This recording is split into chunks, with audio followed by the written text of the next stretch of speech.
Welcome to the TNF podcast. Like, comment, share, subscribe, click on that bell for notifications. And if you're listening on Spotify or Apple Music, give us a follow and give us a rating. That would be fantastic. All right, we've got some upcoming shows in the pipeline. On the 22nd of June at 5 p.m. Eastern Time, we've got Ashley Pineapple Hand Grenade. What a name, right? She is a merch slinger for the band Killing Time. Should be fun. She's a really funny gal. On the 29th of June at 5 p.m. Eastern Time, we got Timmy Leonard from Invocation of Nehek. That'll be a good one. On the 13th of July at 5 p.m. Eastern Time, we got Scott Krause from Earth Crisis Sect and Path of Resistance. We're taking a little break in between, so that'll be our returning show. It's going to be the 4th of July weekend, so holidays, things like that. I don't do shows. There's no show this weekend either, so that's why we're doing it on Wednesday. So I have an official merchandising line. It's called Hell's Heart Merch Company. Go to hellsheartco.bigcartel.com. Use the code 20 for 20% off of your entire order. They're fine Bella Canvas, next level tri-blend t-shirts. They feel amazing. If you like movies, if you like hardcore, check it out. I think you'll really enjoy them. Like I said, use the code 20, 20% off everything.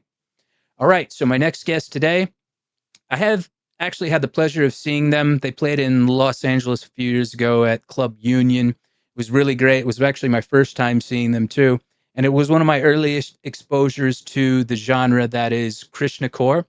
This guy, he's a really awesome and unique guitarist. He's got some mad chops, and I really like just about everything that he's put out musically.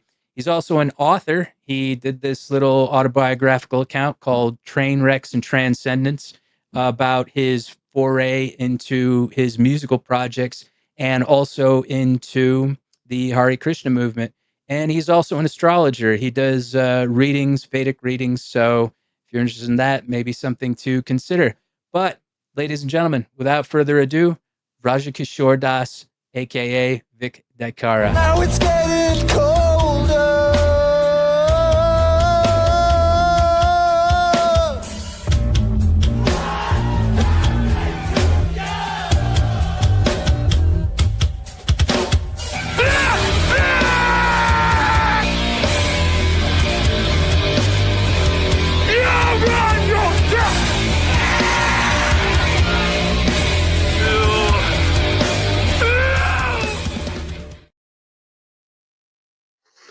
I almost wore Thanks the so same much for shirt. being here, Vic. Oh, really? Yeah. That's far out. That's far out. This one instead. Yeah, that looks very region specific to Japan. Yeah. Maybe. Sometimes my wife just comes home and gives me clothes. This is one of those examples. That's nice. I would love to have that luxury. And to anybody that's in the chat section, please, if you can, refrain from your questions until the end of the show, unless, however, you want to send a super chat, a little small donation to help with the upkeep of the cost of the show. It's kind of pricey, I'll admit. So if you want to donate and get your question put up there right away, that would be most excellent, and I will answer it very promptly. So, Vraj, Vic, I want to thank you so much for being here. My first question to you, sir, is what was your first exposure to music? Did you have music playing in your household when you were a kid? Did you have family members that played music? And what was your first concert that you remember? And then how did that seg into hardcore and punk rock from there? Yeah, I did have a lot of music playing in my house because my parents loved music, but my dad had a guitar also, but he wasn't very good at it. So it was like, sounds like my dad. We wouldn't really want him to play it too much, but he had it around, and that became important later on because there was something there I could just pick up and try. And actually, my mom is really fond of piano. Like, she has his favorite classical songs and said, like, she wanted her son to be able to play them for her. So she put me in piano lessons when I was like, I don't know, 10 years old or 9 years old or something, which also kind of winds up being helpful because it made me understand, music from a young age. So they were listening to stuff that I still really like to this day. They have pretty great taste in rock music, my parents. So like because of them, I grew up listening to Led Zeppelin, The Doors. That was really the main things that would play at my house, like Led Zeppelin and The Doors. And then of course the Beatles.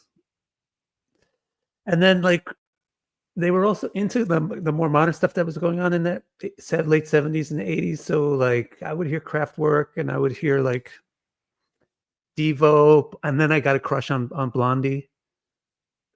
So, there was like Blondie, and I was all obsessed with Blondie and that kind of pop music, The Police.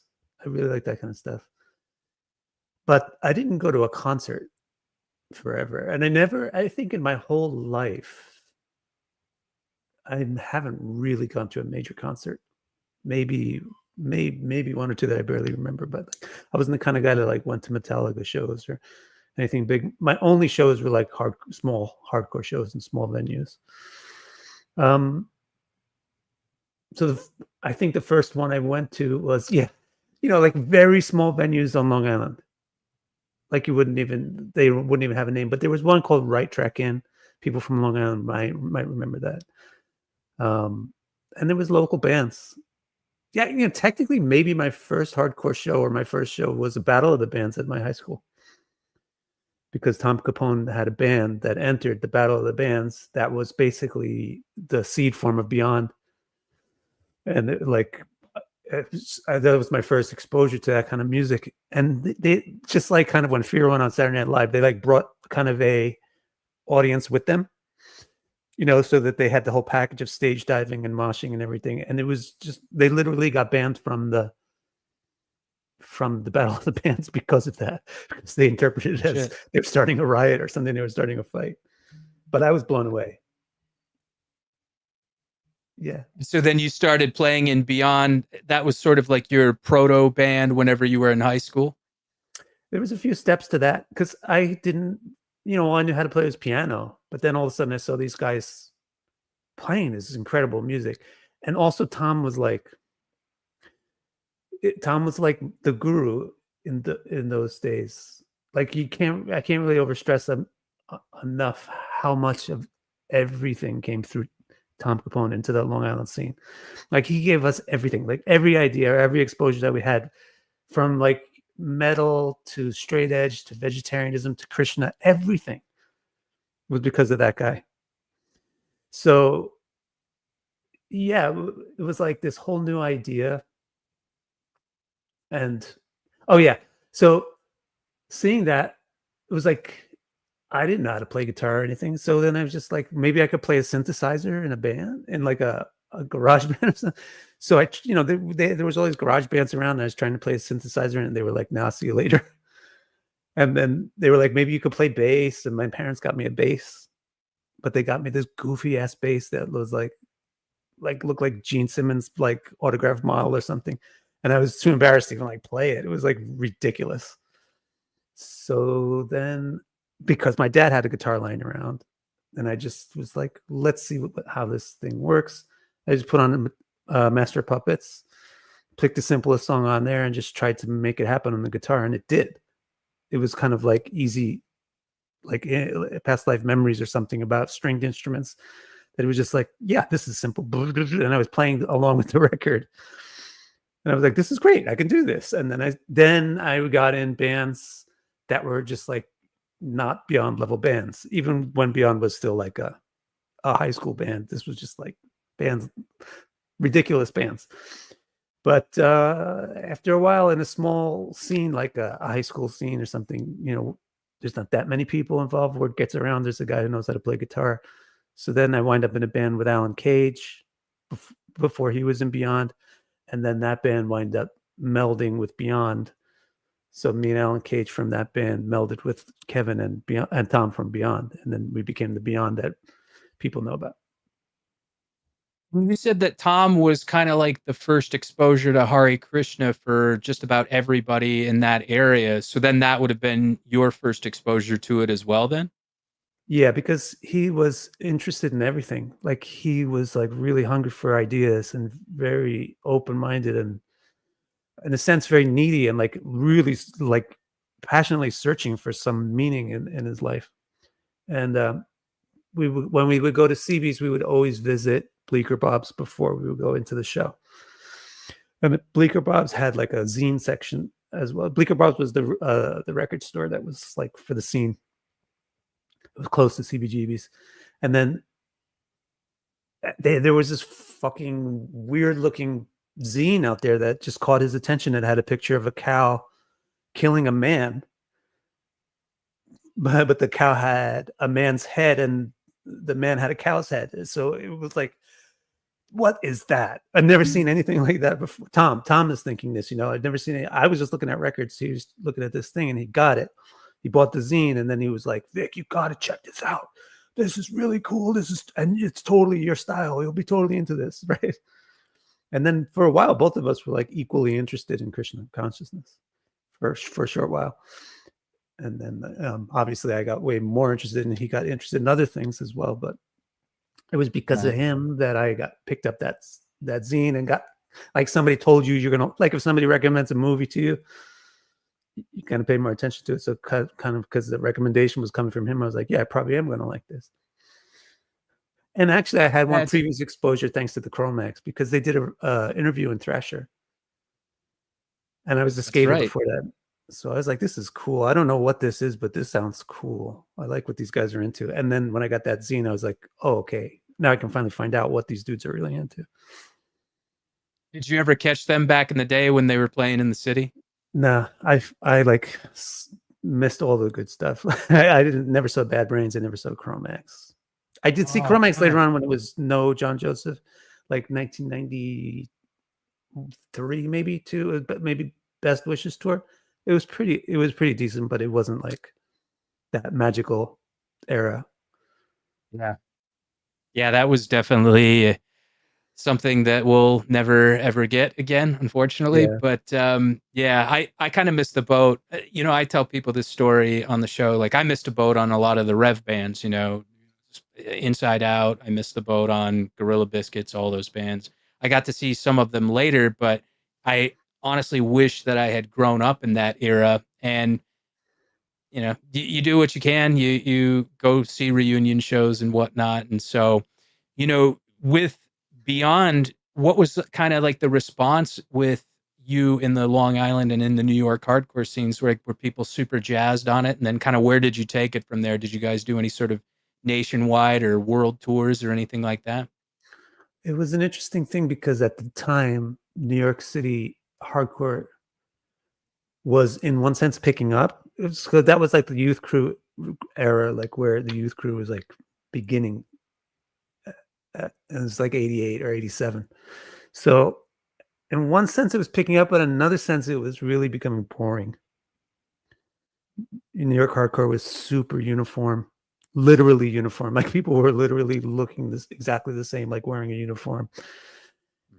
And, there was no variety in the message or really anything. It was just kind of like very predictable all the time, which was why I wasn't particularly excited about New York hardcore per se. I was more interested in the thrash, like the crossover stuff, like the Crumbsuckers, Chromax, because that was more exciting and heavier actually to me. But as far as it was interesting that Beyond was completely like from beyond. It was like from left field. It was like from what kind of band is this? What is this shit? It's not Youth Crew, but they're all straight edge. Some of them look like they're Youth Crew. Some of them don't. I think I had dreadlocks at the time, dressed like a Rasta. But Tom looked like totally like the uniform, like blonde crew cut. And then like the music sounds like Dag Nasty, but with mosh parts. So like, what is this band? But I think that happened at a particular time that people in New York City at the time really like needed that and wanted that. They wanted something refreshing. So people really, they like jumped on Beyond. People like Purcell and people that were like behind the scene, like running this, like the heartbeat of the scene. They like loved Beyond. And they became like our godfathers and stuff. Like they were just like all on top of it, like promoting us, like putting us on their shows, like selling our demos, telling people to buy our demos, basically almost selling our demos. We sold like so many demos. We had to like buy out Costco to buy all the cassette tapes to like make enough demos. And we sold like 600 demos, something, which in 1988, when you have one scene to sell to, is a lot. Yeah. So yeah, it was like we were so like, what is this? Like these guys are like huge names in a small pond. Like these people are like big fish. Like how is it that these people are like into our band? It was so inspiring, really. So we felt like we could do anything. So and then we played like a couple. We started to play regularly at CB's with good bands. So we would play like these packed shows. And then we started to do a couple of tours, but we only really did like one small tour to Cleveland, like Buffalo, stuff like that, like Northeast stuff with Gorilla Biscuits and Youth of Today. And even Agnostic Front was like on one of the shows, or like Warzone was on one of the shows, or something like that. Like some of those bands would pop in. And but then there was me, like, and then I had this other stuff going on in my life besides hardcore. It has nothing to do with hardcore. Well, not too much to do with it, like Hare Krishna. So that thing kind of impelled me to move out to California. So I like right on the verge of moving back to California, we recorded a record, but then that also was really weird because it was supposed to be on Revelation, but then it wasn't. No, it was supposed to be on Schism Records, Purcell's record label. Then he just decided he wasn't going to do that anymore, and he wasn't going to do the label anymore. And then who was going to put out the record? Revelation wants to do, but for some reason we wanted to do it with Dave Sine, who was an Albany guy, like an important Albany guy who did Combined Effort Records. But therefore it didn't get any like national distribution, really. It was kind of just like this record came out, but then kind of fizzled. Like there was so super hype on Beyond, but then like it just sort of fizzled out. But then Beyond basically Beyond evolved into Quicksand. And then Quicksand has got that energy out of Beyond, and also with Walter's energy in it. So Yeah. Wow. You'd mentioned that you had moved out to Los Angeles, and it was in the pursuit of Hare Krishna. Did you stay in the temple there, in the New Dwarka temple, or was it a different area? I moved to San Diego. But San Diego, okay. Yeah, it was a combined thing. So my mom has asthma, so she always wanted to live in a dry place. But there she grew up on Long Island, and we're living on Long Island, and Long Island's not a dry place. So my dad, good husband, he's figured out a way to move the family out to San Diego. So, but I was like literally just graduated high school that year. Also, my parents are pretty amazing parents. Like they're just a good idea how to raise a kid. So they told me, like, it's up to you now. You're an adult. We want you to come with us. But if you don't want to come with us, we understand. You have a lot of stuff going on here. Your friends, we don't want to take away your friends, your bands, etc. Little did they know in the back of my mind, they didn't really know that I was at all Hare Krishna involved at all at the time. But in the back of my mind, I was like, no, I need a chance to like wipe the identity blackboard clean, so that I could, start over and start this new identity, the Bhakta Vic, instead of like Vic the Rasta or Vic the fucking straight edge skateboarder. So I was like, no, it's okay. I'll come with you. I'll move out to San Diego with you. But let me just stay here for the summer and record this record. So then after we recorded the Beyond record, I moved out there. Me and Alan actually drove across I had this tiny car called a Yugo. And my wife is actually from that country, Yugoslavia. I had a little car called a Yugo. That Alan is such a big dude that he couldn't really even fit in the car. Like his knees were like popping up out of the chair. But we drove across country in this tiny little blue Yugo, like up the Rocky Mountains. The car was like barely making it up the incline. And then coming down the other side into California, it was like, woo, we made it. And then once I was there, I didn't go to temples. I went to college. But, I was making friends with people in the hardcore scene as the Krishna guy. The guy is into Krishna. So then pretty soon, once I was in college, I kind of worked up the courage to go and check out a temple, which was terrifying. The first time going to a temple was terrifying. Like the first time I drove there, I just drove up to it and then just drove away. And then the second time I drove up, I was like, okay, I'm actually going to get out of the car this time, but I didn't even go in the temple. I just looked in the door, and it was also like terrifying. It was just like so impactful, like too much, overly impactful. And then and maybe that same time I went to this like art exhibit that they had on the side of the temple. And the devotee was so weird. It was so weird.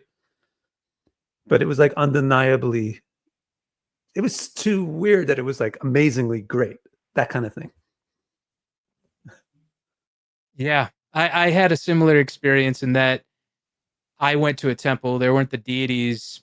The deities weren't present at the time, but got to see the Prabhupada Murti and was just like, yeah, it was a little overwhelming. I was like, what is this? You know, like this is kind of like, didn't really know what to think of it type thing. And so what would you say that it was that kind of really finally locked you in and attracted you into the path of bhakti and devotional I was service? What do locked you in think from kind of was a tipping point?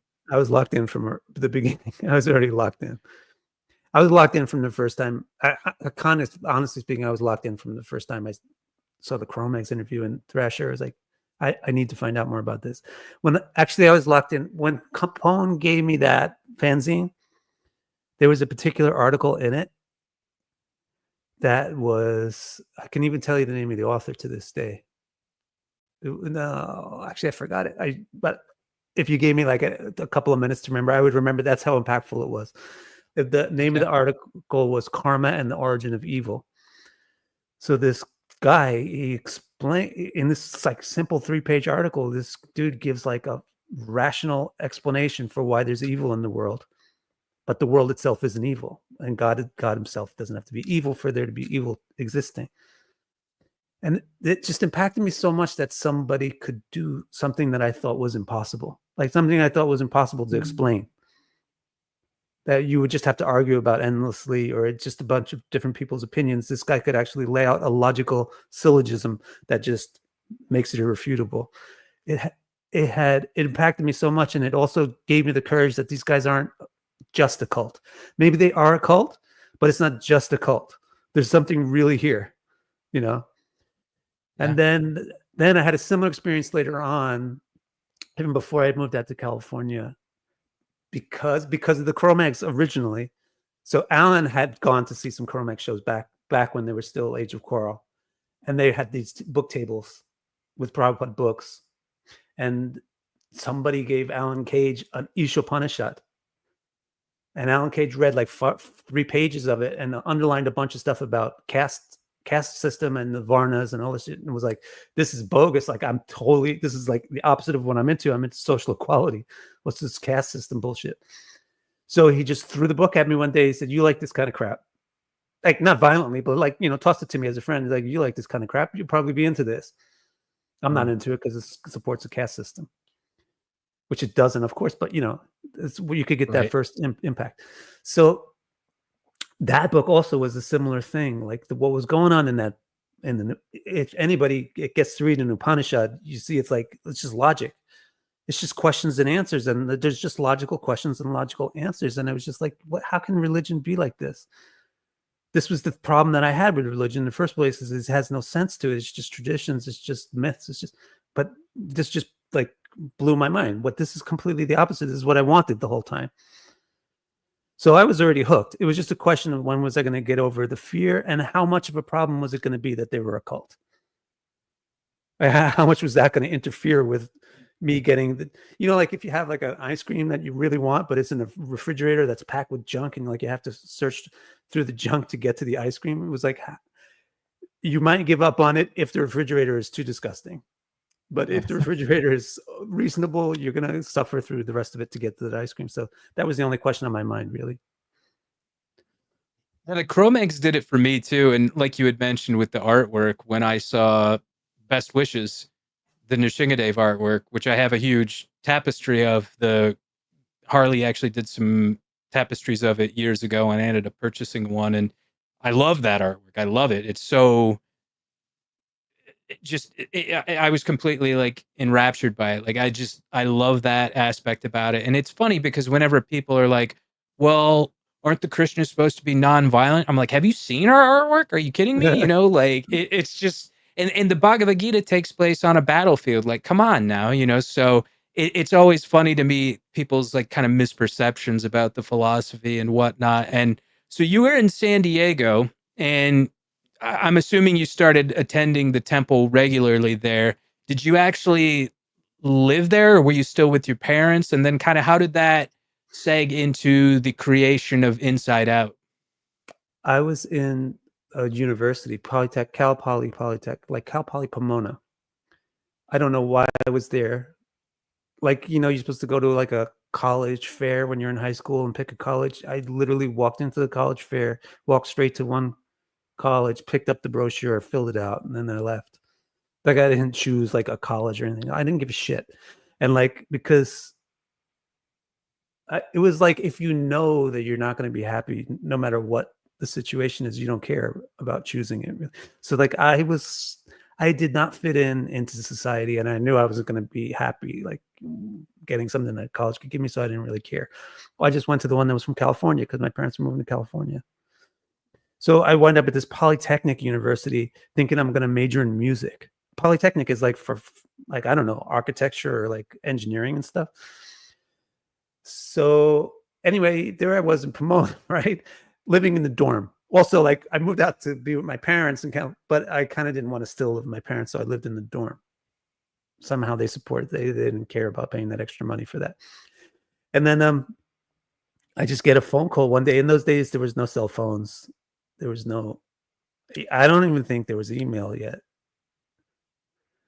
But we had a payphone in the lobby of the dorm. So some dude would answer the payphone and then come knock on your door if the call was for you. So somebody knocks on my door and says, "Say, Vic, somebody's calling for you." They wouldn't say who it was.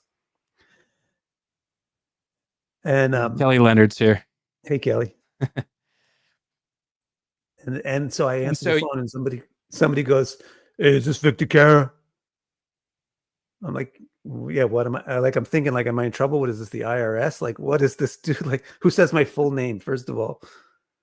And he says it with like such, like, "Is this Vic DiCara?" Like he's gonna kill me if it's not or something. So then I'm like, yeah. He's like, "This is Chris Bratton from Chain of Strength.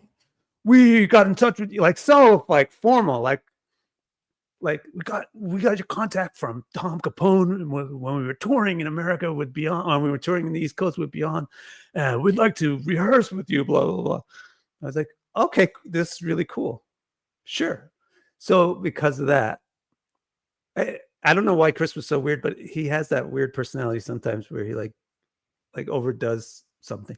But he's a cool guy. Like, but for some reason on the phone with me, he was like, that was cool in those days too. People were weird, and everybody had a weird quirk to them, and it was interesting.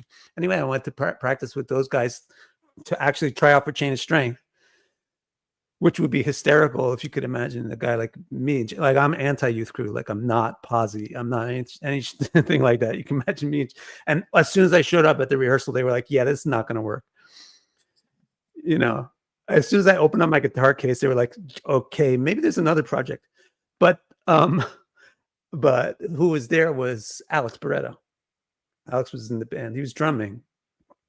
No, he was playing bass or something, or he was like, Bratton was drumming, Alex was playing bass.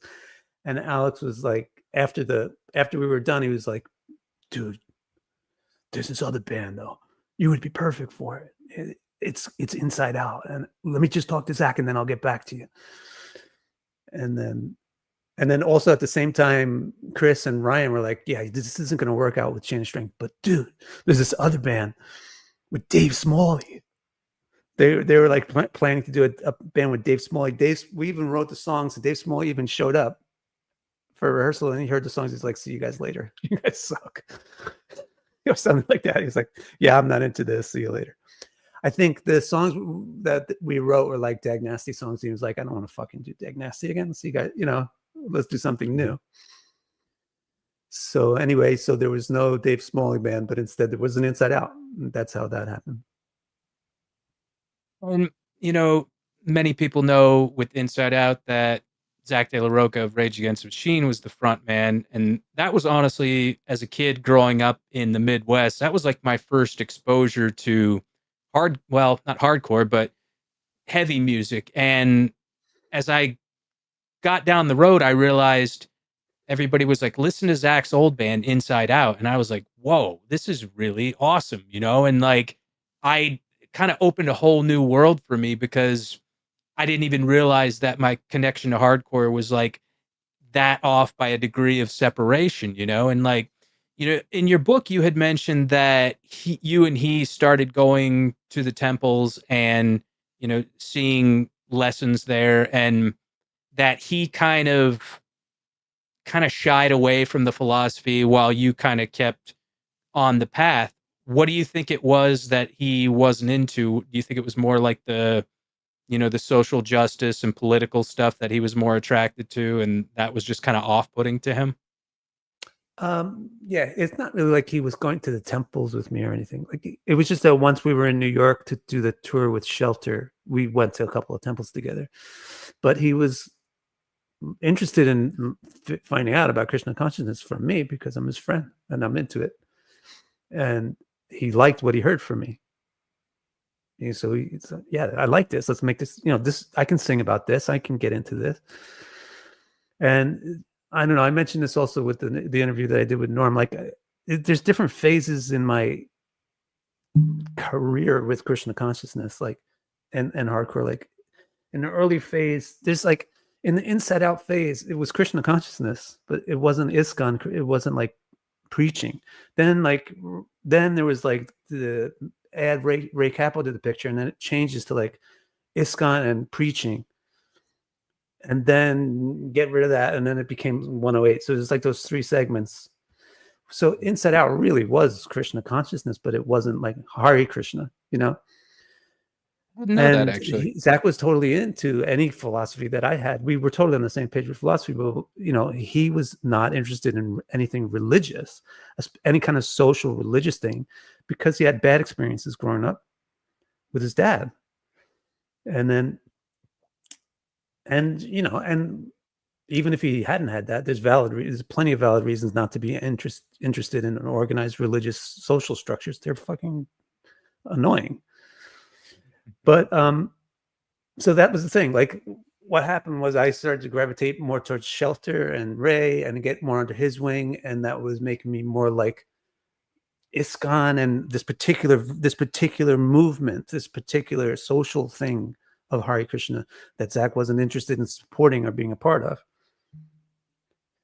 So it became stressful. Like, that became stressful as the years went on. Well, I don't know. In those days when you're young, 2 years feels like years. But you know, as the time as the band's timeline progressed, it kind of became stressful. And with Inside Out, the name Rage Against the Machine came from, that was going to be the second album, correct? And then the band kind of dissipated, and then they just ran with the name of the album for the band. Is that correct? I want to make sure correct, I'm getting but I that can't right. take credit for that because Zach just took that directly from Kent McClard. I don't know if Kent McClard is another big name from. Yeah, the fanzine guy. Yeah. Yeah. So he had maybe done an article. So Kent McClard was also like a big, like an important person that people don't really know was an important person ideologically. Evolution Records too. Right. Yeah. And we were supposed to do a record with him. The Inside Out record was supposed to be on his label. I cannot remember why we decided not to, but I don't think it was anything noble. Like, I think it was just like, let's just get more like distribution from Revelation. It would be like, this is such a tiny label, but this band is going to be huge. Let's fucking make it on a bigger label. But yeah, we actually, like, ideologically, we wanted to do the record with him. And so whenever the band kind of dissipated, was that when your like brahmachari tenure started, or were you still in college at the time? Like, what was going on at that time in your life? Okay. Yeah. And you were at was that Gita Nagari or Tawaka? Well, first of all, it was just Shelter, right? Like, Shelter was just kind of like a temple in and of itself. And we would just stay at wherever temples we were staying at the time for like a month or 2 months at a time. So we spent a bunch of time in San Diego. Then we just started wandering across the country, playing shows, living in temples. as we were going, doing like these preaching things, we would call them preaching events or whatever, at the kids' houses. Like, you know, kids that would come to the show, then later on they'd have shelter over to their house, and you know, there'd be Hare Krishna Kirtan and like Hare Krishna food, and like somebody would give some class about Hare Krishna philosophy, and then all these kids would like buy neck beads and become Hare Krishnas. It was like painting the whole country pink, saffron. Right. And then eventually we got, I don't know, there was like conversation between Ray and Ravindra Swarup, who's like this leader of the temples on the East Coast, and it worked out that they invited us to stay in Philadelphia permanently. So then we made a base in Philly permanently. That's why the time that I was in the band, really, Shelter was actually a Philadelphia band. Like we were playing Philadelphia like every other weekend. And we were there was even shows at the Hare Krishna temple because they had like a hall as well. They let the hardcore kids into the temple? Yeah. Oh, wow. Yeah. But it was like a hall. It was like a separate hall. That was actually in DC. We would do that. Like, it's not literally DC, Maryland. But Okay. yeah, then we were based in Philly. And then I was in Philly for a long time. That was an interesting experience. It's in the book. You can like figure it was an interesting experience. It's like the West Coast, as far as ISKCON's history had you know, was going, but you know, we know all the hardcore history, but like what was ISKCON's timeline? They basically exploded and destroyed themselves in about 1986, which is interesting how you compare that with the hardcore timeline. That hardcore kind of picked it up in 86. And then Age of Coral came out that year too. Yeah, and then started to like, so those guys from the Cro-Mags were on the edge of it where it got destroyed. So they also got destroyed pretty much by the impact of that. And then, but like the Ray Raghunath and that kind of Youth Today Shelter thing is coming post ISKCON like destruction. But like what happened with ISKCON was most of the people kind of went down to San Diego for some reason. They picked San Diego. And they tried to like make it good and okay in San Diego. You know, if the rest of the country falls apart, let's at least have one place that still has, you know, people in it. So that's where I was exposed to it. So by luck, I didn't really feel it. I didn't really notice that ISKCON was falling apart or that it had gone through this huge trauma. But when I went out to Philly, I sure as hell noticed it. And there was like nobody in the windows of the temple were broken. There was, you know, like the windows were broken and not fixed. And I'm supposed to live in this room.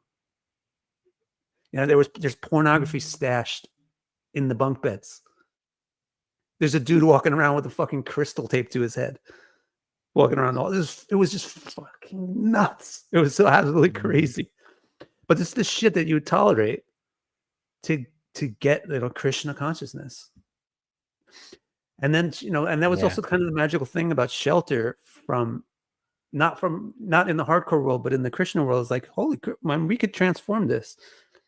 We took this like crappy burnt out building and made it back into like a nice place with like, that was alive and had not broken windows and people coming there. And so that felt good. Yes. You know, with Shelter, you know, I mean, the band definitely kind of transformed hardcore, like you said, painted everything pink, saffron or whatever. And, you know, I had a question here from somebody where it says, can you speak about any tensions with Ray and Purcell? What is it about your personalities that do or don't gel? Are there musical differences? It seems years ago there was a public dispute about a guru philosophy. Do you seek any reconciliation or redemption in those relationships, or do you feel a sense of detachment? That kind of rhymes. That could we could turn that directly into a song. How do you feel about Ray and Purcell? Is there anything that doesn't gel? I have no problems with Purcell, but it's interesting why I don't. And so basically, Purcell and Ray are very similar people. But and of course, this is just my point of view. I could be wrong, whatever. And maybe they're different now, whatever. I'm just talking to you from my point of view. I'm also a fucked up person. basically they're very similar people and not my type of person. Like just not spiritually speaking, not speaking about anything fancy. There's just people you get along with and people you don't get along with because of the traits that you have. Like I hate sports. I'm not into sports. If you try to talk to me about sports, I'm going to fall asleep. And it makes me feel uncomfortable. Like I don't like watching like mixed martial arts and that kind of stuff.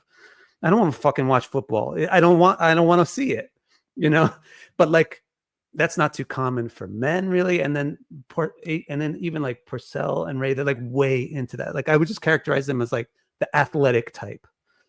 And that's, you can feel that, you can taste that immediately with Youth Crew. Where do those champions hoodies come from? And what's up with the fucking crew cuts, right? So it's just that really. It's just like, it's nothing like these people are bad and I'm good. And that's why I don't like them. It's just like, we're just different kind of people. Right. But I would say the thing is, but I do have like a problem with Ray, but I don't have it with Purcell. So there is that one difference between them is that Purcell is passive. Believe it or not, he's pretty passive. Mm-hmm. So like you won't find him usually in the driver's seat. You won't find him like usually telling you what to do. He's just going to do his own thing. Mm-hmm. Whereas Ray is very aggressive or like very ambitious or like very dominating. That he will be the one who's telling you what to do. He will be the one, he's in the driver's seat. So if you're going to have a conflict with anybody, it's obviously not going to be with Purcell, right? Because who cares? He's not going to try to push anything on you anyway. But it's going to be a conflict. I've had conflicts with Purcell, but it's water under the bridge at this point. But I totally get what you're saying. Yeah, definitely. Yeah, I mean, this is just my experience. Different people have told me things about this. Different people too that I wouldn't. It's not my business to repeat because it didn't happen to me. I can only talk about what happens to me. Sure. But yeah, so it's just like it's too much. It was just so much stress dealing with Ray because I'm also an aggressive person. I'm also a dominant person. Right. So it's like, first of all, it's just hard to have two chefs in one kitchen. And then when both of those chefs have completely different ideas of what's on the menu, it's just a mess. Sure. And then, yeah, with the other parts of the question were about things that happen later. It's public dispute about a guru philosophy. Is that? Yeah. I think I may know who they may be talking about. It's all right. Well, me and Ray Raghunath had the same guru. But at a certain point, I felt like this person is not teaching me the things that I'm asking to learn. This guru is not teaching me what I'm asking. These questions I'm asking he's not answering them. And that's like, I don't know, guru doesn't mean like some guy that's your dad, or guru doesn't mean like a guy that's your top of your Ponzi scheme pyramid. Guru means a guy who teaches you, or a person who teaches you. The person who teaches you is the guru. Mm-hmm. So I was, coming up against this wall. Like, I want to learn. I have specific questions about specific things. This person is not capable of answering them. So I brought that up with the person.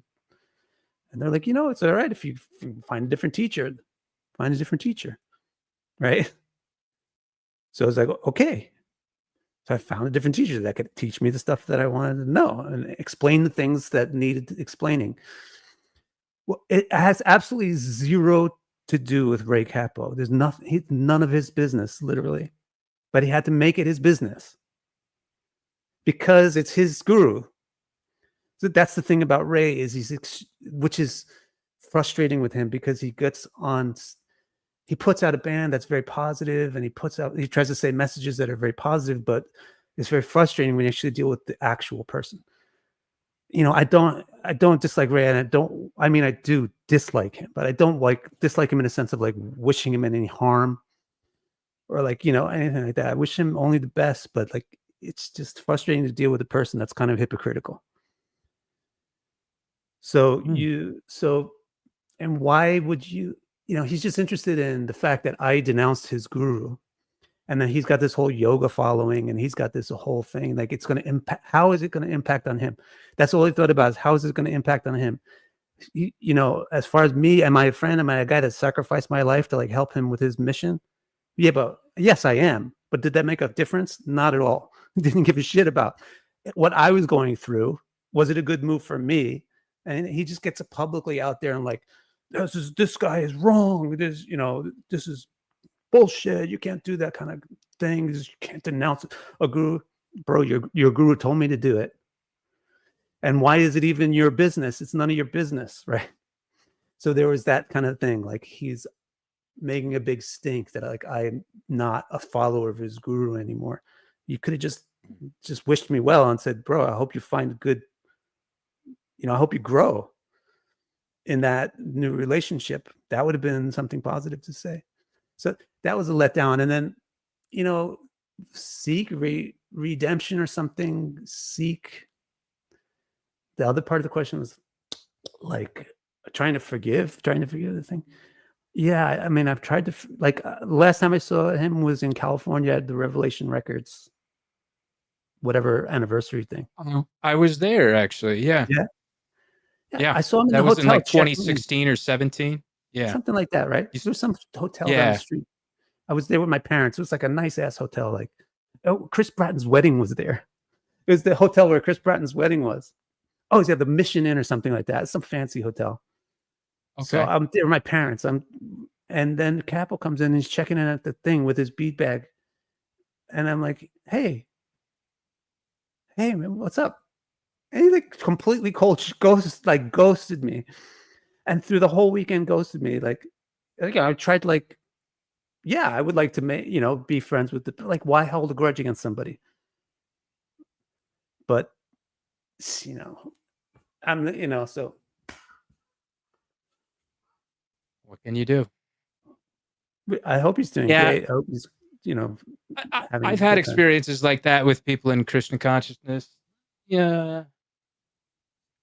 I was distributing this edition, and some people didn't like that too much. And people I'd known for years,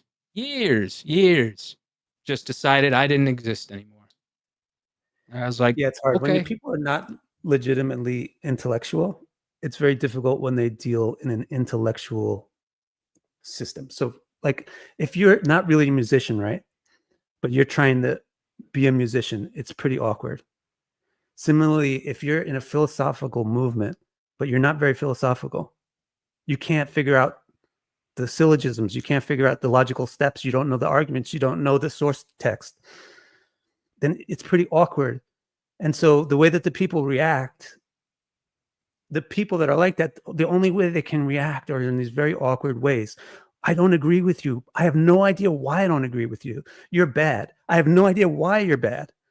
I can't help you, correct you, but you're just bad, and I don't want to touch you, and I don't want to have anything to do with you. See you later. Bye. But we're one family, and it's positive youth, and we're all together in this. So would you say if they were willing to reconcile, that you would still be open to that? Of course. I mean, that's why I would go up to him at the hotel and be like, hey, what's up?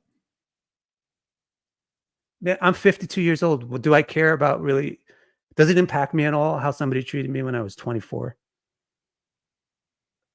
It doesn't anymore. Barely does. Yeah. It's just an echo of that.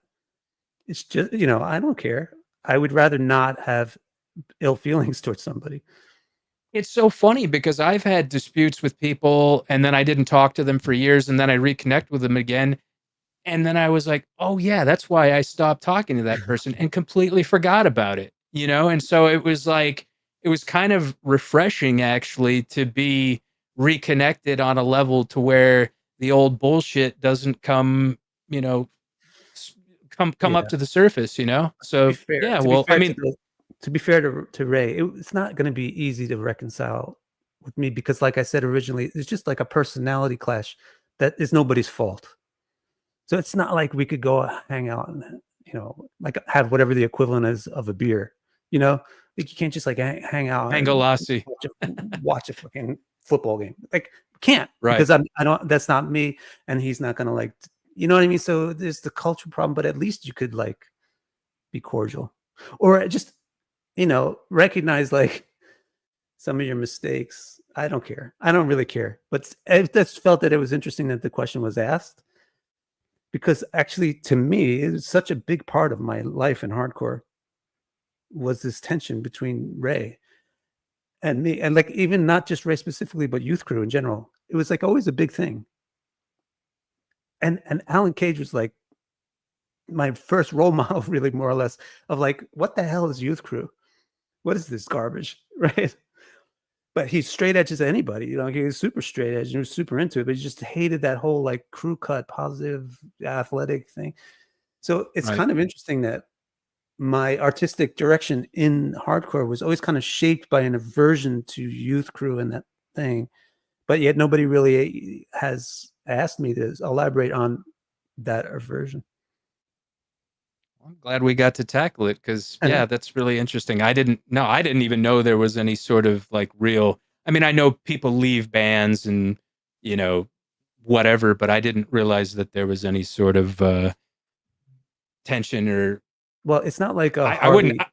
It's not like Harley versus John Joseph. It's not even on that level at Sure. all. It's just like a like an annoying thing, like in the back of your mind, like why is this guy? Why was he a jerk when he was supposed to be a good guy? Well, I'm actually glad to hear that you are, willing to, accept some sort of like, if that opportunity to reconnect came again, that you're still kind of in that camp, that's good. That says a lot about your character. Let's see here. Oh, hang on one second. Oh, I got a super chat. It's from Nate Savage. I finally got you live, big dog. Keep up the good work. Thanks so much, Nate. Are you still doing your show? What's going on with you, man? Hit me up whenever you're done. But sorry, I didn't mean to cut you off. Were you about to say something No, else, or? no. Okay. Yeah. No. Wow. That's again, I didn't know all this stuff, so this is all kind of news to me. Yeah. I've had so many experiences like that with devotees to where they'll just cut you. Like I'm done with you type thing. And I'm not really that kind of person unless I have to be. Like I don't. Uh, I I don't know. I'm a pretty affable guy. Like it kind of takes a lot to really kind of set me off and stuff. And I'm not gonna. I don't know. I don't know. I've cut some people off, but it was usually for good reason. But Yeah, I'm not an easy guy to get there's along with either. I know I'm not an easy guy to get along with either. I know I'm really opinionated and I really take the drive. Don't let other people really steer the wheel too much. It's not like I don't know that. yeah, yeah. And you had mentioned with your you know kind of being more along an art side.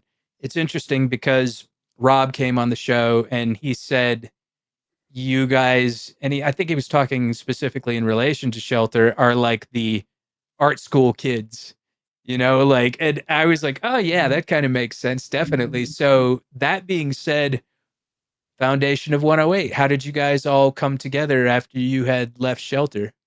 You see, it was actually still tied into this same discussion. So there was so much tension between me and Ray when we were trying to be in the same band that he, rather than just tell me like, bro, get out of the band, right? He contacted the gurus of ISKCON and expressed his frustration to them, and then had them call me. So one day I get this call from some so and so Swami, and he's like, "I had a dream last night." Like, yeah, what happened? He's like, in this dream there was 2 Krishna bands. I'm like, okay. He's like, so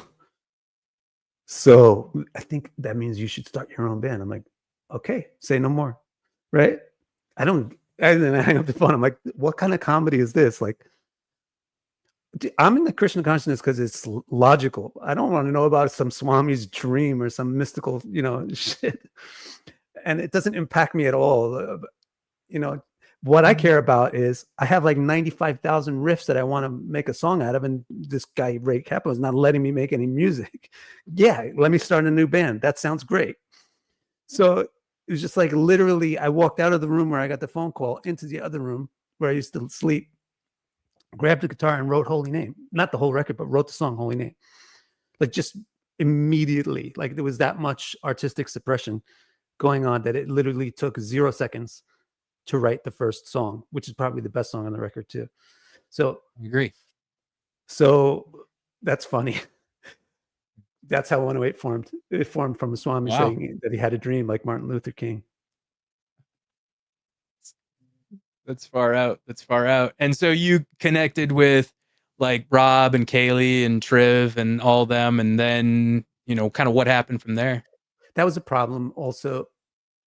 In the old days, like in my older days as a musician, I was more in an organic environment where there, so like when you make a band, you actually make a band with people because you live with people and you interact with people all the time.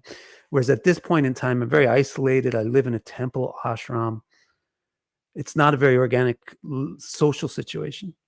So that had a musical impact as well. Like, who's going to be in my band? I don't know. I don't know anybody. Like I don't know, who do I write letters to about our Krishna consciousness from the hardcore scene? Oh, there's this guy, Rob Fish. Let me contact him. He's in New Jersey even. Like he was close by in Philly. Maybe you could come over here. So I just, it was like that. Like it was totally artificial. Like it wasn't like I knew Rob. We had some kind of like artistic resonance together. It was just like, I don't know. I need somebody. Oh, here's Rob. And then I called him up and he's like, I don't know. Like he was also experiencing like question marks about Krishna consciousness. So it's like, I don't know if I want to do it, but let's hear the songs. So then I was like, okay, I'll get this other guy, Bhakta J. This guy Jay, who was from Fed Up. This was like another very small straight edge band at the time, Fed Up. So then I was like, okay, we'll get Bhakta J to sing, and Kendra Das from Shelter will play drums. It's just like Kendra, it was just like Frankenstein, like stitching things together. But really, the thing about 108 in the first two records was it was just Vraja Kishor. It was just Vic DiCara. It was just me with my little recording machines and my drum machines. That's what it was. That's what it was. There was no like collaboration, which is unfortunate. But maybe, it's unfortunate, but that's what produced those two records. It wasn't for like a year or so that there actually became like a lineup that had any kind of like cohesiveness to it. It was like even the record Holy Name was recorded while we didn't even have a lineup. And then the singer Jay was singing, and I was like, I was thinking to myself, this is awful. This is not what I want. So I literally, like, I'm also so heartless. Like, I literally just like fired him right there, like while he was singing. I was like, dude, it's not working out. I'll see you later. And then, wow. But that's pretty heartless, but also it's not like there was some like long-standing thing. Like, but it was just like, yeah, come in and record. Like I met him like yesterday, like, like, okay, it's not working. See you later. And then I was just like, well, even if Rob doesn't really know if he wants to be in the band or not, let's just get him in here to sing these songs. So I sang like half the songs, and then Ross Rich sang like the other half of the songs. And then I think Kendra played drums on that record. We just had like random people doing. Oh, Tony was playing. Tony maybe played bass, or I played bass on the record. It just took a while for there to be like, okay, this guy is in the band. Eventually, Ross was the first guy. Rob was the first guy to say, all right, I'm in the band. And then like it was me and him now.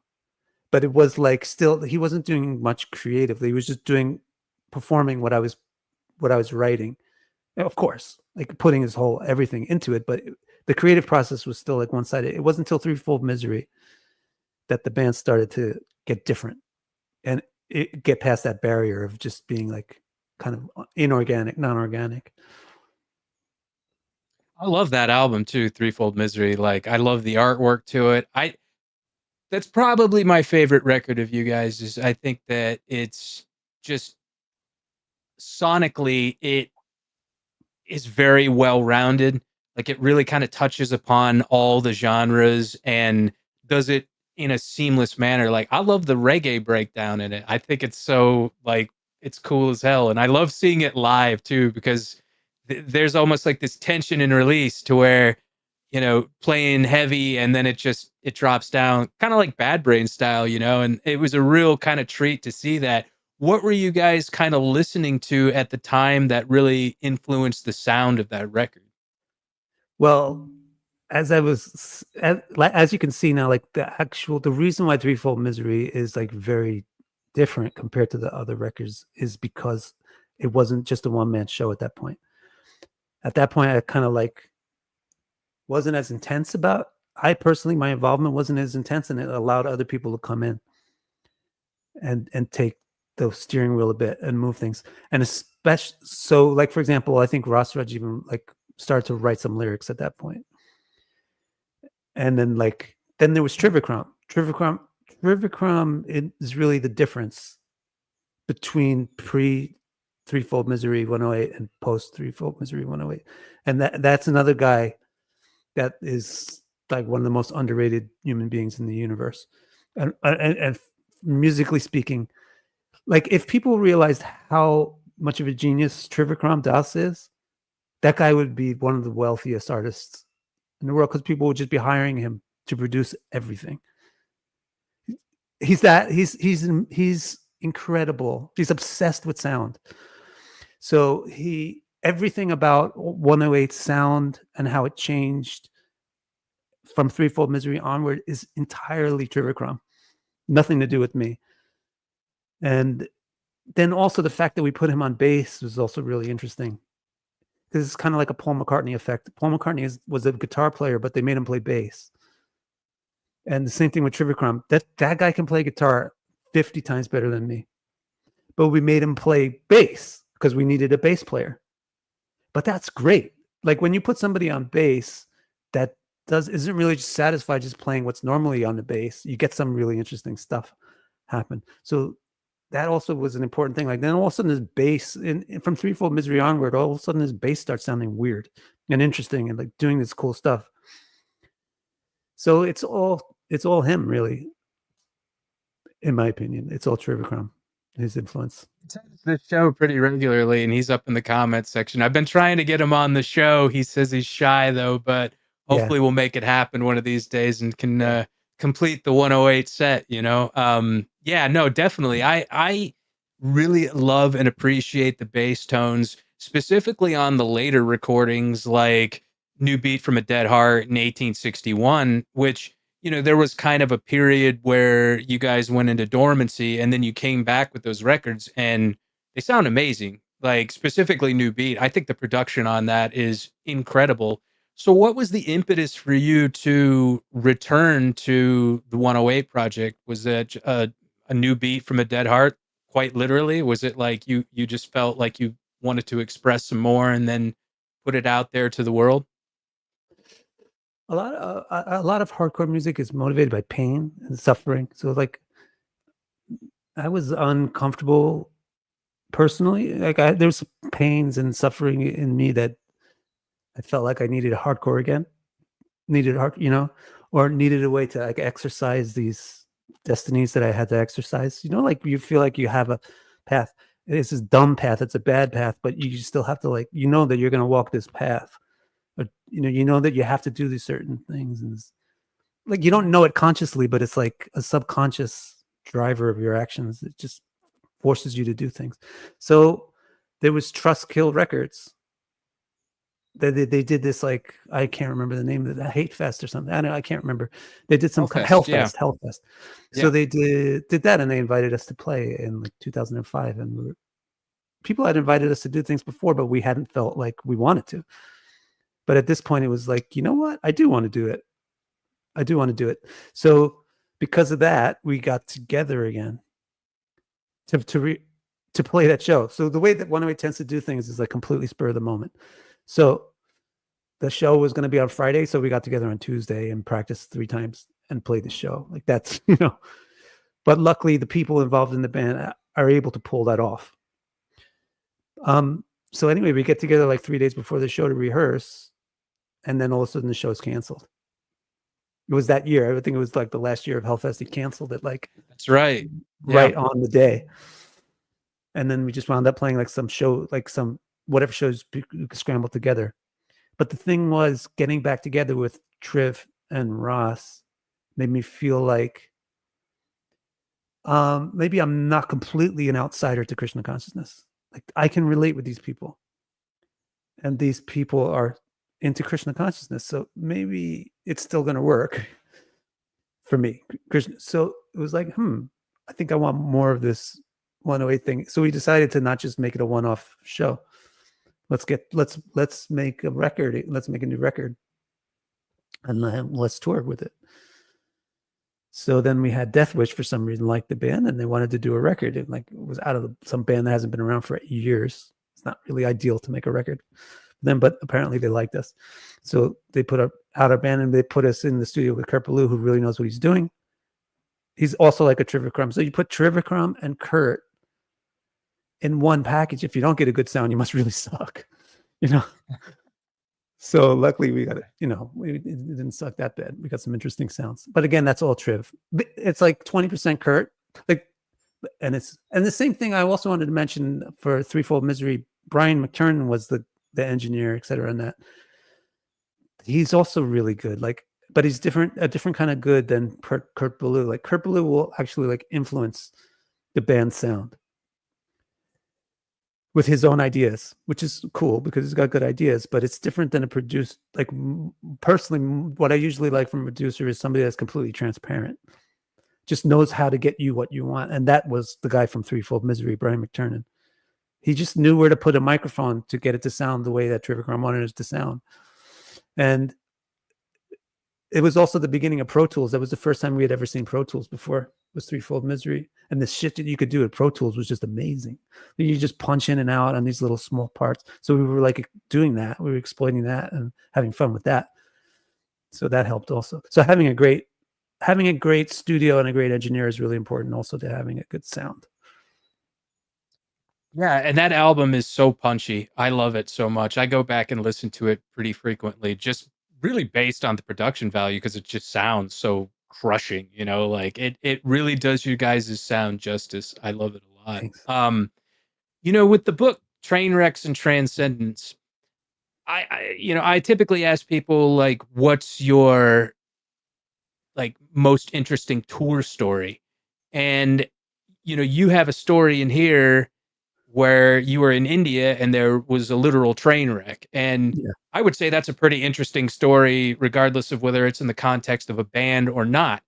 Yeah. Tell us kind of what happened there and what transpired, because I trying to remember all the details. I remember there's some dacoits involved and all sorts of craziness, and you know, they corruption and dacoits all around me. Yeah. Which is the new version. What do you remember? What do you remember about that experience? That was the fateful year, 1996. A lot of shit hit the fan in that year. It was kind of like 1986 was a huge year in a good way. 1996 was a really intense year personally for me. So a lot of stuff was going on, like very difficult stuff. And then I was in this part of India, which has got a lot of jungle to it. Like there's a lot of stuff growing. So there's tons of pollen.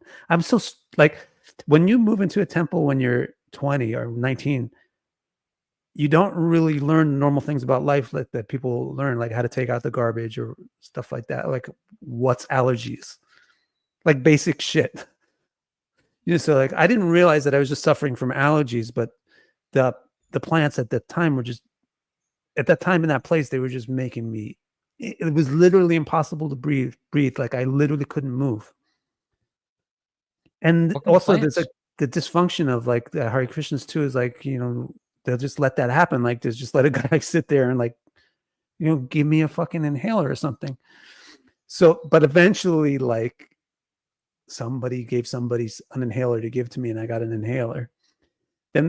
Then I could get up and walk to a train station. So, and then I got on a train to get out of that area, Mayapur, and get back to this drier area, Delhi. It was like around Delhi, Vrindavan. So I went with this one other friend. This guy was also from the hardcore scene, actually. And I'm like, look, I'm going to take it easy, man. I can barely like, well, I didn't see that comment.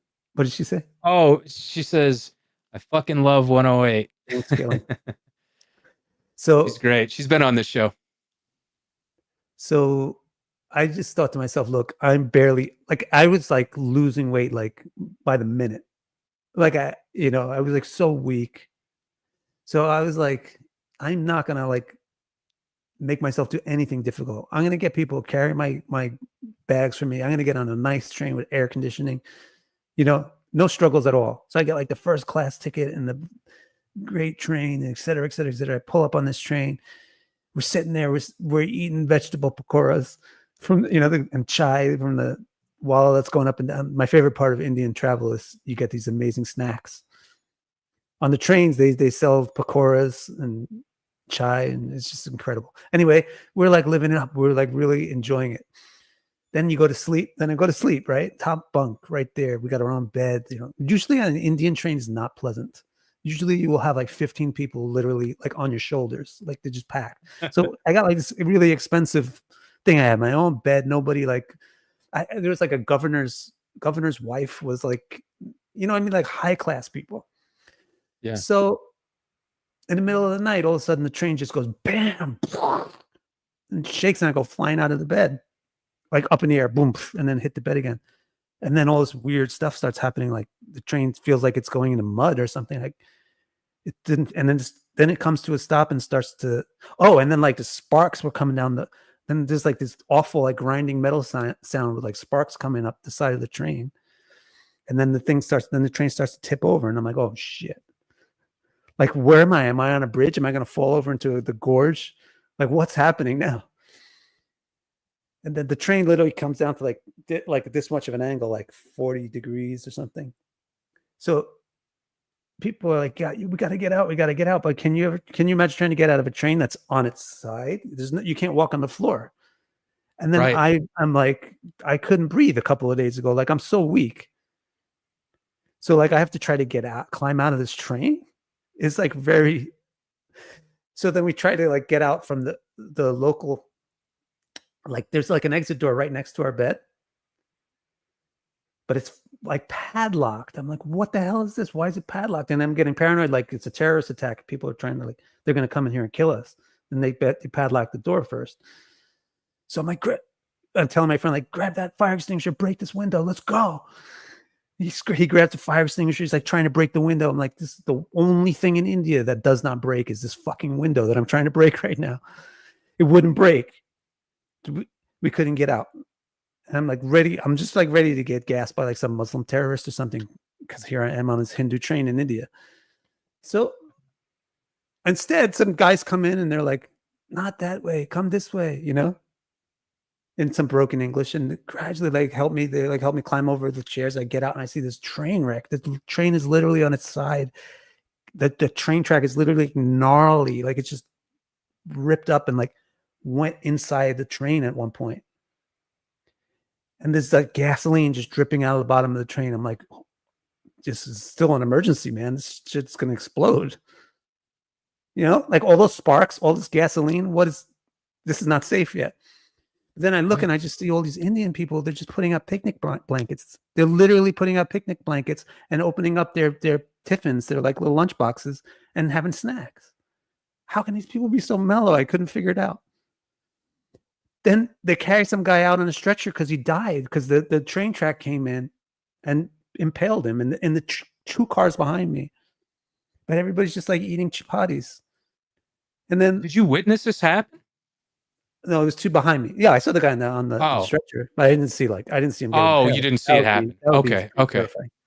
But yeah, I'm just like, this is crazy. People are coming up to me because here I am, the priest, right? Like I'm in this fancy spiritualist outfit. People are coming up to me and like giving me their spiritual commentary on the event. This is the quality of Indian people. Their minds are really deep. Like they're not bothered. Nothing bothers them. They're sitting there having a picnic, and then they're coming up to me and they're telling me like, we must have done some good deeds because we were saved. Bhagavan saved us, no problem. I'm like, yeah, I guess you guys, this is the stuff that I was supposed to be learning in Hare Krishnas, but you guys just like grew up with it. I guess you understand karma. Yeah, okay. So they're coming up to me like expecting me to like preach to them and like give them some kind of like philosophy, but really it's like they're the ones like impressing me.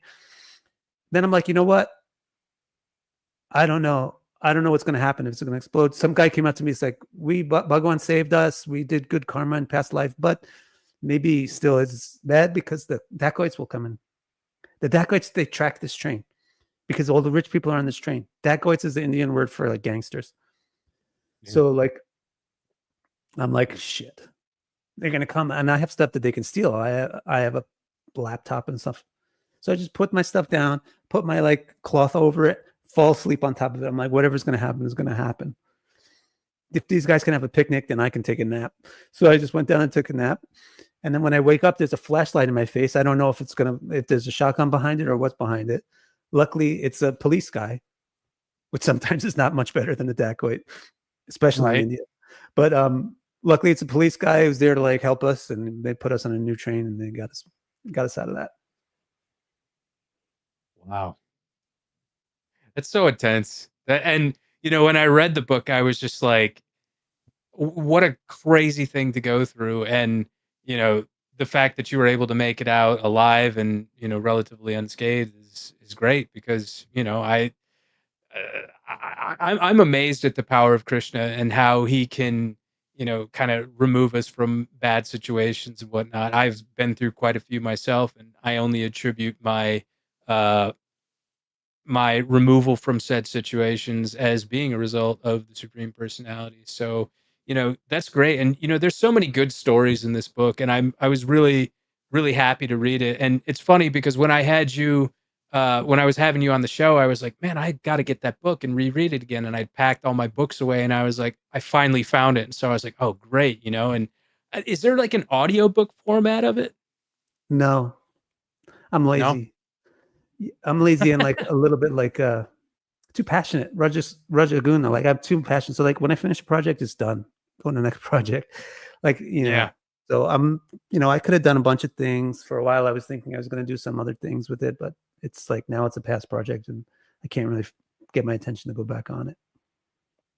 And you're still doing the astrology. You had the book, I think it was, correct me if I'm wrong on the title, 27 Stars, 27 Gods. Is that right? That's right.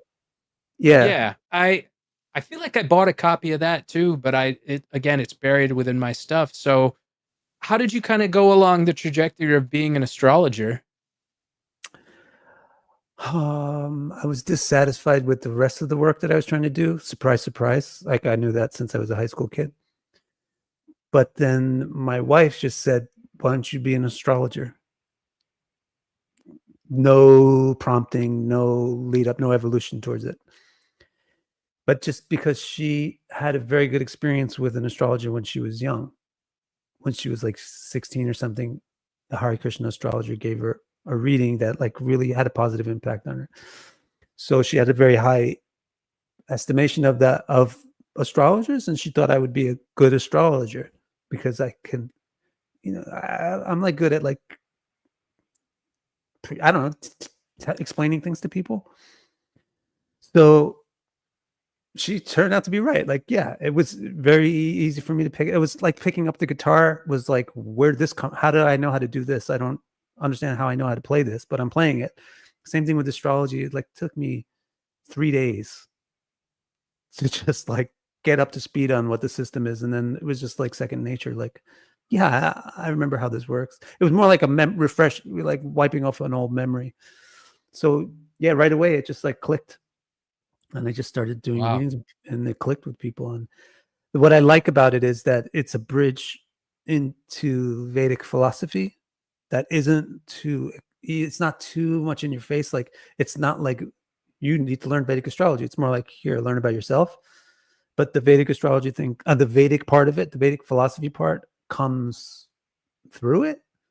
So I like it because I get to still leverage all the things that I spent all my energy learning about in those days when I was living in the temple, and to this day.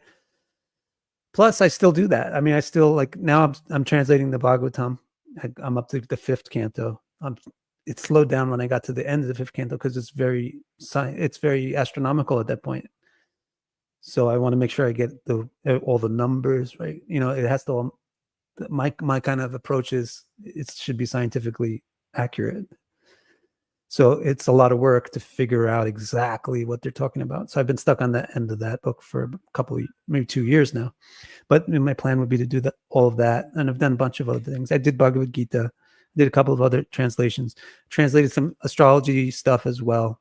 So because I'm familiar with Sanskrit, it's like a very good tool to have for any kind of thing like this, like Definitely. astrology or How whatever. do you feel? Not to deviate too much, because I definitely want to reconnect with the topic of astrology, but how do you feel about the different translations with the Bhagavad Gita, specifically within ISKCON, with the original books and then the revised translations I'm done so by the... radical. I'm so radical that none of the sides of the conspiracy would really like me or feel comfortable with my opinion. Like I'm specifically not an ISKCON member. So like I don't subscribe to the same things about like it has to be Prabhupada or this or that. I want the Bhagavad Gita. I'm a very source texty person.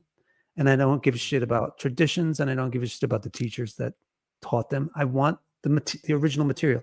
To me, the tradition and the teacher that gives you the material is as good as the material they give you. And that's what makes a teacher or a tradition glorious or not, is what is the quality of the content that you actually get from this person. So with the Gita, I'm not really going to get hung up on either one. To me, it seems so crazy that people are arguing about whether or not 3 different words in a sentence in English make a difference. To me, like, you don't understand the meaning anyway, because it's in English.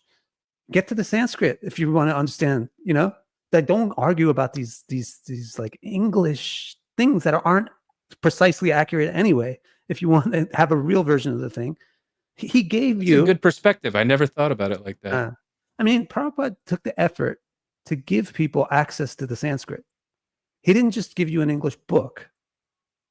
He actually went ahead and gave you the Sanskrit and then translated each word from the Sanskrit to English step by step, and then gave you a translation and then explained it. Why do you think he did that? Because you have to go that deep. You have to go to the Sanskrit, and his stuff is the launching pad to get you into that, to understand that. That's what inspired me to like do my own translation of the Gita. The other thing is there's another commentary in the same tradition that Prabhupada's in, by somebody named Vishwanath. That's just mind blowing. It's almost like a entertaining, like, that Woody Allen has like these movies where it's just basically like people talking to each other, like the whole movie. Manhattan and Hannah and her sisters. Yeah, I've seen quite a few. There's a commentary on Bhagavad Gita that's pretty much like that. Like he just translates the spots where Arjuna is not speaking. He inserts dialogue for Arjuna. And it just makes the whole Gita so clear. Like why Krishna would say this thing after he said the thing before, it came so clear. So I kind of wanted to make that accessible to people in English. So I've relied heavily on that one when I did that. I relied heavily on that commentary when I did my translation. I'll have to check that out. That sounds really interesting when you compare it to Woody Allen, because I'm definitely a big fan of films and whatnot. With back to the astrology, I have a hard time, even when devotees kind of dismiss astrology. I think you may be familiar with Nalini Kanta down in Alachua. Yeah, he did a reading for me, and he looked right at me while he was looking at my chart, and he said, "Don't go to California." And I said, "Well, I wasn't planning on it, but okay." And he was like, "The westward direction isn't good for you." Lo and behold, I go to California, and I wish that I'd heeded his advice. I really wish that I'd heeded his advice, because I had some unfortunate things befall me out there. And I definitely wanted to learn the astrology as well.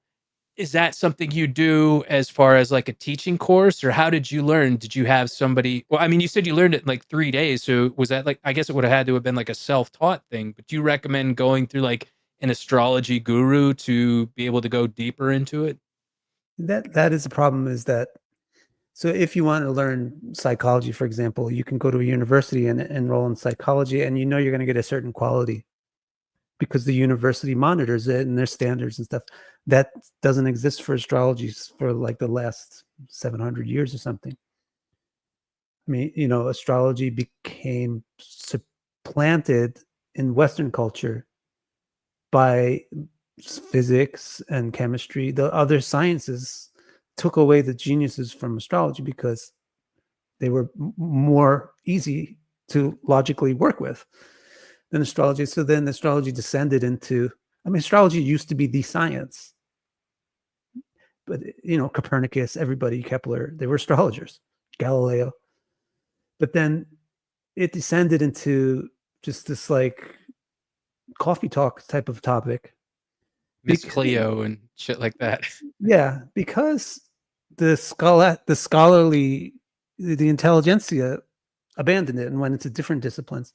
So if you want to learn astrology, it's not quite so easy because you never know who you're going to be learning from. There's no one that, people can try to say like, I'm certified, blah, blah, blah. But, honestly, frankly, the certification is so willy-nilly. So it's difficult. And just like I would recommend with anything, Krishna philosophy, astrology, you really just try to equip yourself so that you can go back as far as you can historically directly.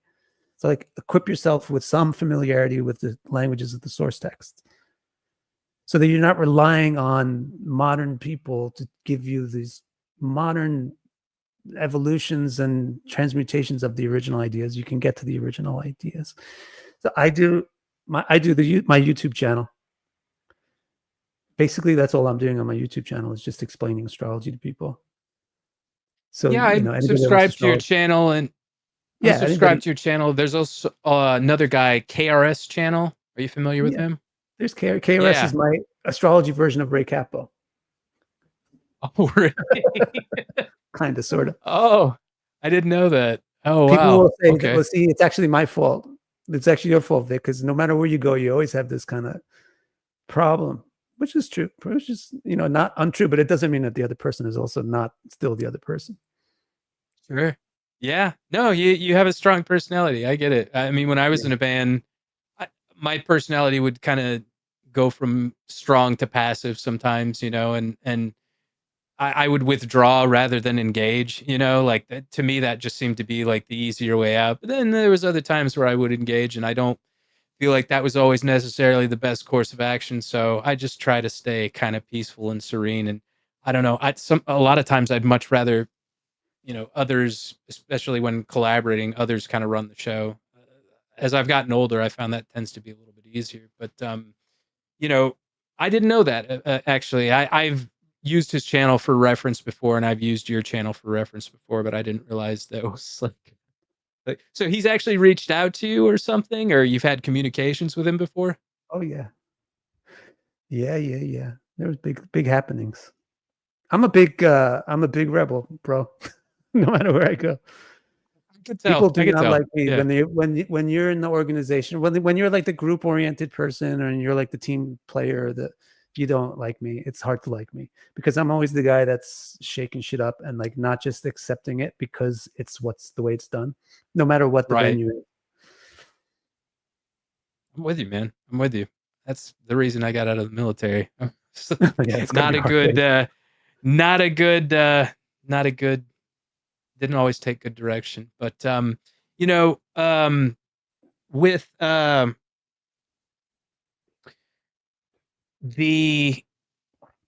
see here. Let's just make sure there's any more questions in here that,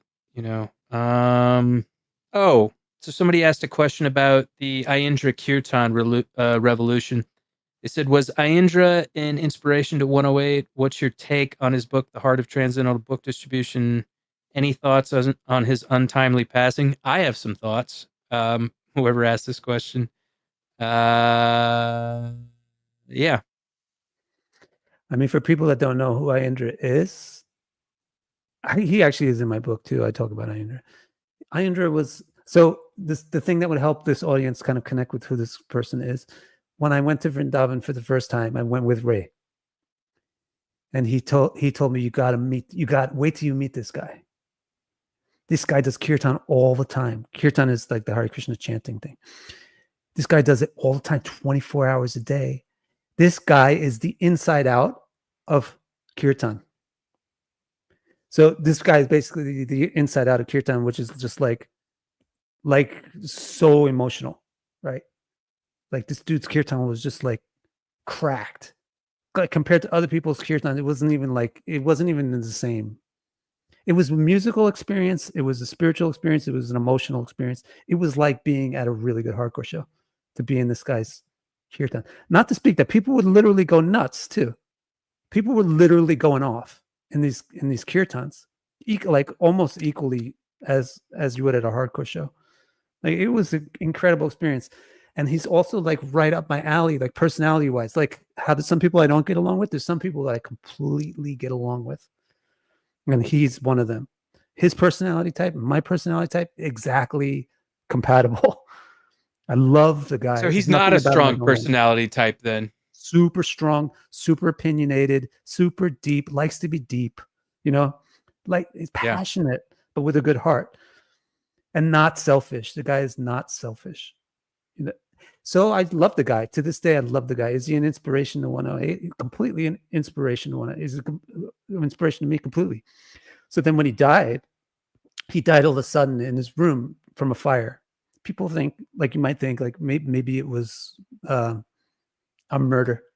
But it may be a murder, but tell you, I know the guy a little bit. It's not too crazy to think that he would have an accident, because he's like me. Like, he doesn't pay that much attention to little stuff that's going on around him. He could easily make mistakes because his head is like in a different space all the time. So what happened to him was his gas on his stove exploded, and he lived in a room that was soundproof because he was a musician and he was recording all this. He made amazing recorded kirtans too. And the fire was over. The gas stove was by where the door was, and there's only one way out of the room. And he couldn't get out of the room, and he's suffocated actually. So it's happened all of a sudden. I was hardly involved with Hare Krishna, just a little bit at the time that it happened, but I was shocked, like, the impact that it had on me. Like, when I heard that he died, I just started crying. Like, I couldn't stop crying. Like, by myself. It wasn't like you talk about something and you start crying. Just like crying for like 20 minutes. Like, couldn't stop crying. Like, I didn't even realize, like, this guy was that important to me. Then I hear from a friend, Krishna, who's also kind of involved with hardcore, Glassjaw. So Glassjaw, yeah. He tells me, we're going to write a biography. They're looking for an author now. You should put in your name, you know? So I was like, yeah, fuck yeah. That was part of the reason I was crying, was I always thought at one point I'm going to go and hang out with this guy. Because I love this guy, and I want to actually spend time with him. But it's okay. I haven't done it yet, but I'll do it. But then all of a sudden there's no more chance. He's dead. You can't do it anymore. So it was kind of like, oh man. So then I was like, but this is my chance. Right? I can write the biography about this guy. It's like, I can really get into his life now. So I did all this, me and Akinchana together, we did all the research, like interviewed billions of people, sorted out all the facts, got all the timelines, got his like different passports, got all the documents, figured out how everything goes together. Interviewed like his family, got his like early life story, all that stuff. We did all that research together. And then I wrote the book. And then I wrote the biography. It was pretty big, like 3-volume biography. And then this is about the time when there was the thing going on with my guru that I talked about before, where he wasn't able to like answer these important questions that were important to me that I wanted to answer. So this is like slightly before that. And he's trying to, all the other thing that my gurus at the time was trying to do was change the book. You know, this is the thing about Aindra, this person Aindra, and how he's a lot like me actually, is that he didn't care if he insulted you. If it was the truth, he would say it. You know, so he didn't care if you're not supposed to say something bad about the leaders of the society. If they're bad, then you say it. So he was a very controversial character. And he's constantly like criticizing people that needed to be criticized, but nobody likes that. And even I felt like even when we were writing his biography, there was so much pressure on me to make him not controversial, so that everybody would love him now that he's dead. Right. But it's so bogus. It's not him. They're not loving him. They're loving some fantasy version of him, whitewashed and like Disney-fied version of him. And specifically, like, there's things that he said about my guru that were bad. And there's things that he said about like the conditions of the school that my guru was running that are really incriminating. So like I was getting forced to like edit those out, take those out of the book. Don't let this be known. Don't let him say this about the other person. And I was like, this is not cool. So I was getting into tension with the people that were like running the project. And then this thing happened where I was just like, I need to find another teacher. Bye. And then they were like, okay, you're off the project too. So then once they got me off that Aindra biography project, then they had like they didn't have anybody holding them, like stressing them out not to make Aindra nice. So then they had somebody come in and rewrite the whole thing. And then they published it. And I didn't even get a copy. They didn't even send me a copy. And no acknowledgement whatsoever as having been a contributor at one point? I don't know if my name is in the book anywhere. Maybe it is somewhere. Yeah. I don't care. My intention with the book was to get to know Aindra. So really, I was happy that I got to do all this research. It's kind of fortunate. And I was receiving money. Like they were paying me to write the book. So it's like an incredible opportunity, like to get paid while you're doing something that you really, really like to do and really wanted to do. So I don't have any regrets like that happened. It's just unfortunate that I think the book is really,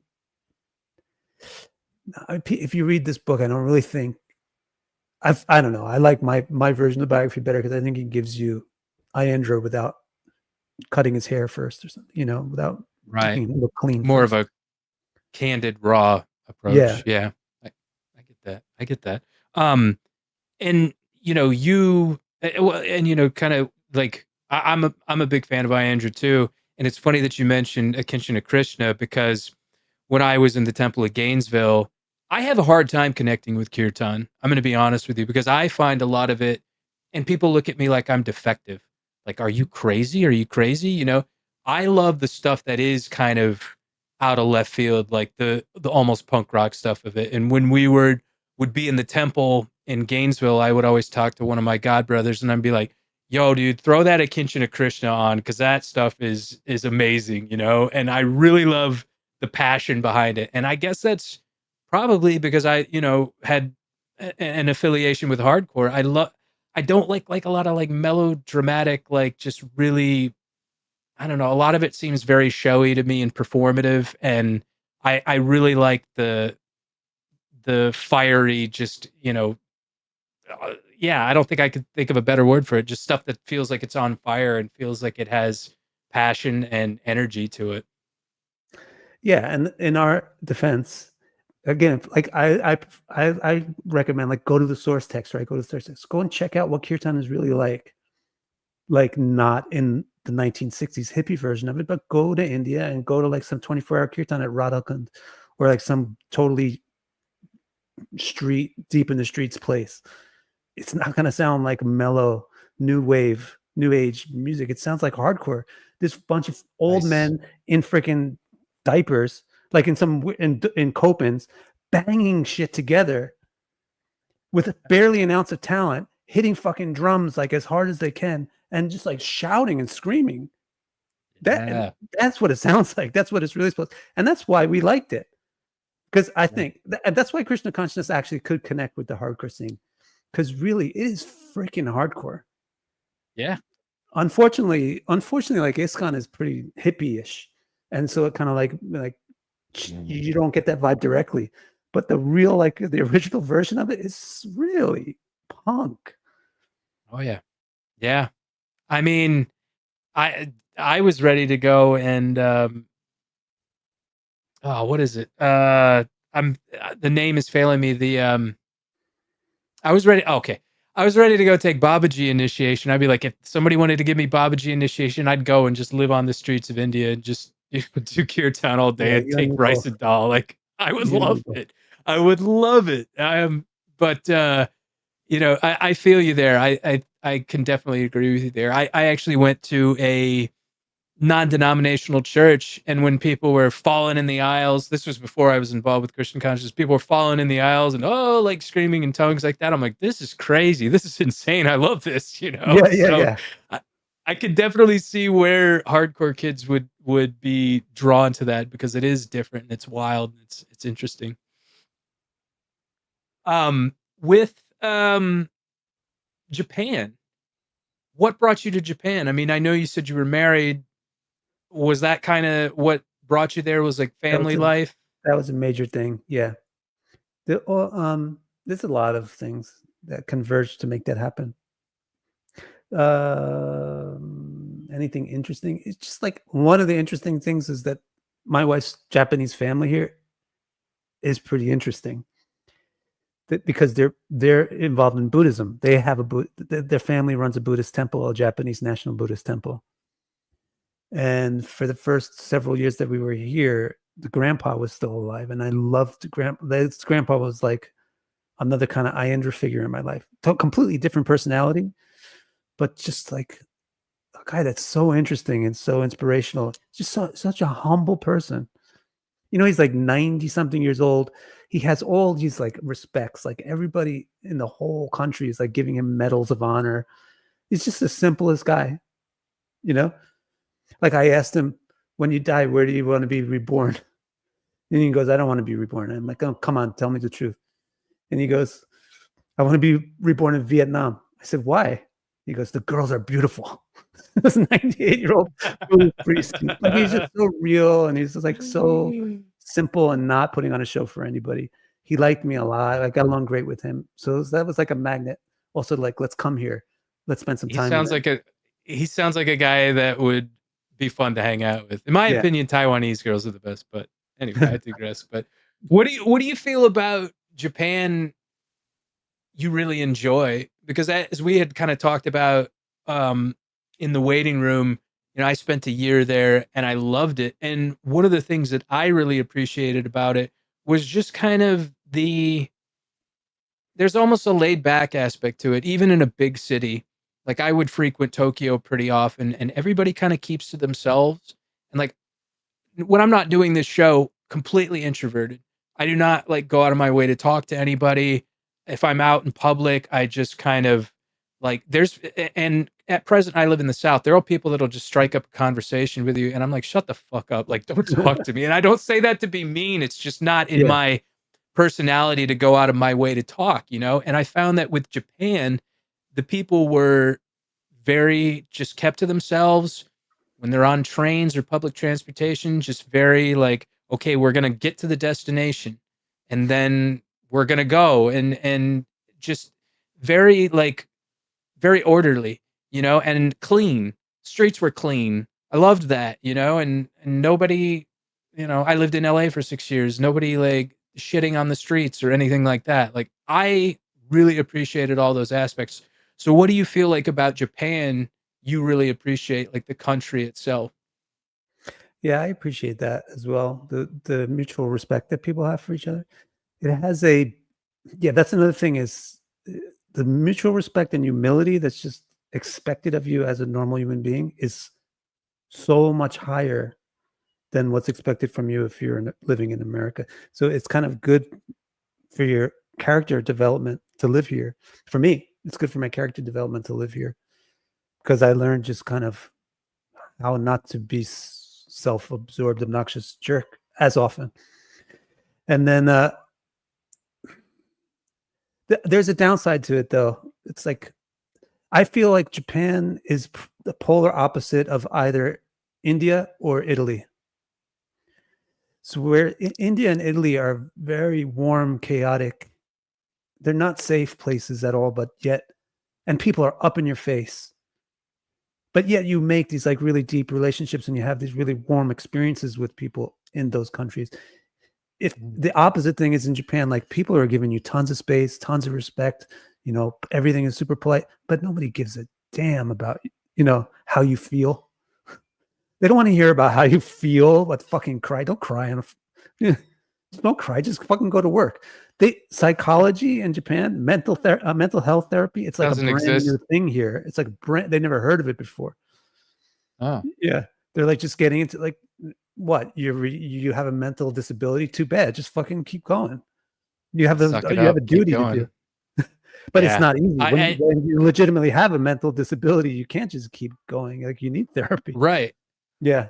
Well, and then you've got like suicide force. So clearly there's some sort of psychological issues there that would, or unless it's like one of those things that an honor thing where, you know, they feel like they've dishonored themselves or somebody else, and then they No, go there's and just a lot of commit. depression and like there's no babies, there's not a lot of marriage. It's the most unromantic place in the world.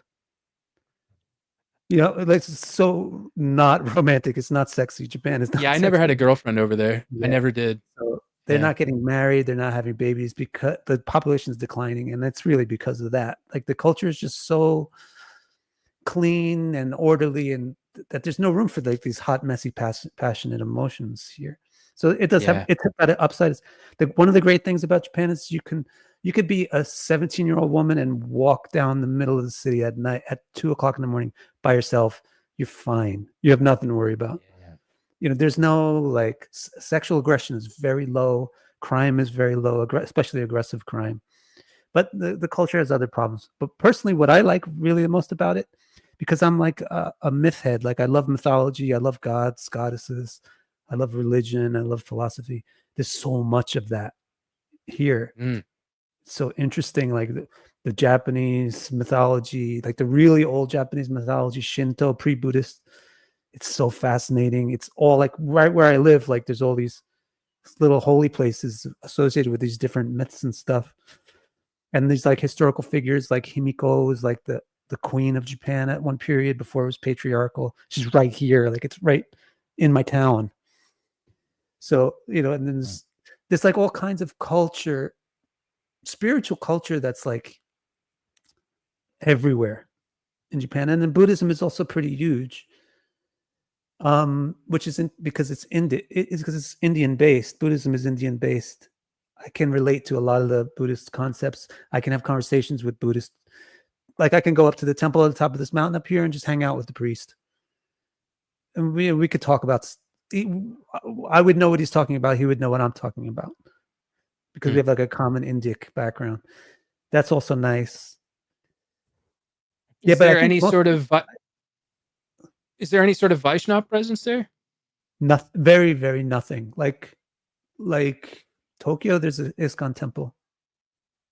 But you know, that's also fine because you do it yourself and it's better. When you do something yourself, it's better than when somebody hands it to you on a plate. So like I have one friend out here who's from Canada, who's a yoga. This guy is amazing with yoga. Like I've never seen anybody else.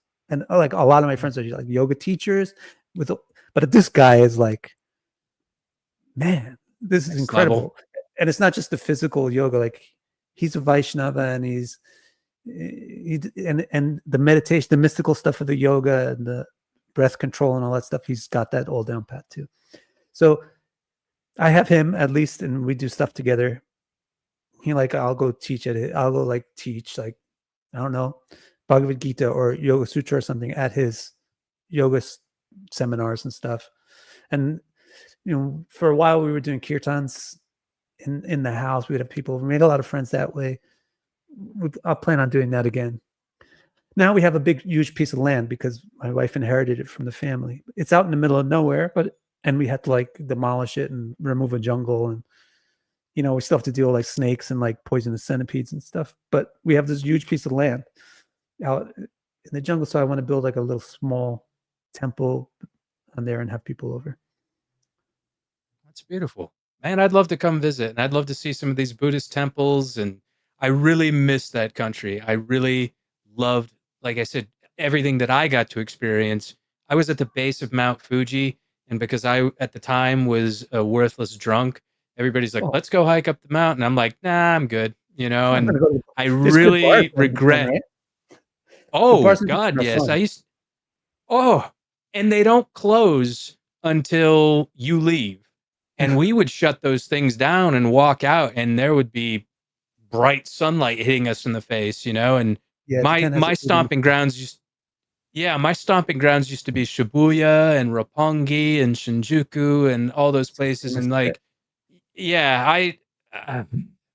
fun times, but also kind of wish I could have done it differently. But you know, it is what it is. I still regret not being able to hike to the top of Mount Fuji, which that's going to be on my bucket list one of these days. So I'm gonna make it out to Japan. We're gonna make it happen. But you know, I understand that you're a big fan of fantasy and like Lord of the Rings and Elder Scrolls and whatnot. What else are you kind of watching or reading or listening to, and what's some other things that may have influenced you in the past as far as media is concerned? There's a tie-in to Fuji. You're saying you're living at the base of Fuji, right? There's this new TV show called The Hotspot. It's a Japanese modern, it's a new Japanese. There's another thing called Hotspot. Like, it's not the same. Japanese, it's from Nippon television, Japanese television, NTV or something. It's the greatest show I've ever seen. It's like one of my favorite TV shows. Really? It takes place at the bottom of Mount Fuji. No way. See, I'm struggling to learn Japanese fluently, so I'm trying to watch these shows, and this one is great because it has like very straightforward conversation. It has English subtitles as well. You can watch it. It's on Netflix. It's about this woman that works at a hotel with an onsen, a hot springs, and the coworker there is from outer space, is an alien. But it's just completely normal. It's like completely, there's nothing like with spaceships or anything. It's just like this alien is like helping them get basketballs down from the gymnasium ceiling because you can jump really high. And the conversations are really great. The characters are great. The story is really funny. It's like one of the first times I smiled watching TV in like years. So yeah, that's a good one. The Hotspot. Hotspot. Okay. It's also, if you want to get a sense for Japanese culture outside of Tokyo, because Tokyo honestly isn't very representative of Japan because it's so cosmopolitan compared to the rest of Japan. It's very international. When you get outside of Tokyo, people do not speak English. It is hard to find some English. Yeah. And people do not really want to entertain your different cultural behavior. You need to be Japanese. You need to behave the way they expect you to behave. Otherwise, get the fuck out of here. This is, I went to a Fuji rock festival, and it was it was like 4 hours north of Tokyo, I think. And it was crazy because it was like Eminem was there, Exhibit was there, Tool was there, System of a Down. And I got separated from my group, and I was drunk, I was sunburnt, and I just wanted to get back to my hotel. I didn't have a cell phone. I didn't know where they were. And I'm just wandering around. Like you said, nobody speaks English. Yeah. Nobody. And this was like, it had to be 1 or 2 in the morning. And I'm just like, I was about to cry. Like, I was just stumbling around. I was like, I don't remember where we were, and like, there was a cop on the street corner. And I swear to you, I went up to him and I was like, sumimasen, like, do you speak English, like at all? Any.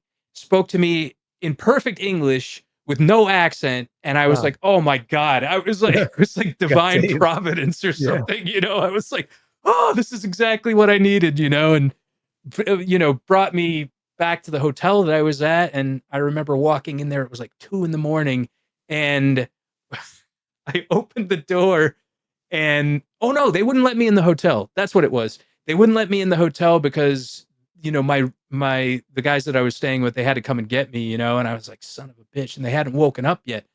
And then they finally were able to let me in, and I walk in there, and I'm just like drunk and sunburnt, and one of the guy's girlfriends, she gasped at me like, where'd you come from? And it was just crazy. But yeah, I mean, and I would hope that, when other people go to other countries, like I would expect to be able to learn Japanese. I know I'm not the wa ichiban nakamono desu. Like, I'm the number one crazy person. I know a few handful of phrases here and there, like mushi mushi and like Shinjuku eki doko desu ka, like that's about all I know, but like my goal, and I think everybody's goal should be to kind of like, at least learn to assimilate to the culture to a certain degree, right? Yeah. Otherwise, why are you there? You want to experience something different, right? But Japanese is very difficult to learn. It's like it's not just a different language, but the brain has to like work on ideas in a different order. It's really not been easy for me to pick it up, to get it. Like, I can get it, but to really be able to fluently speak it is not. It's not happening very fast. Yeah, I had a hard time with it too. I'm still having a hard time with it. So Hotspot, and then what else you got? I'm just watching anything random in Japanese right now. What else? Oh, Silo. I love that series. You know Apple TV Silo and the book. I read the 3 books. I have not read that. No. Yeah, that's a good science fiction one. Okay. It's like these people don't know why they're living in this like underground bunker. The history has been erased, so it's kind of an interesting thing of like how history can be whatever the hell you want it to be, as long as people believe in it. It's like a social commentary and a science fiction thing. It's great. Good acting. Good sets. I'm not a Music? big TV person. Yeah, I just kind of play like games more, like when I'm downtime, Oblivion, stuff like that. Kelly and me are talking about Oblivion.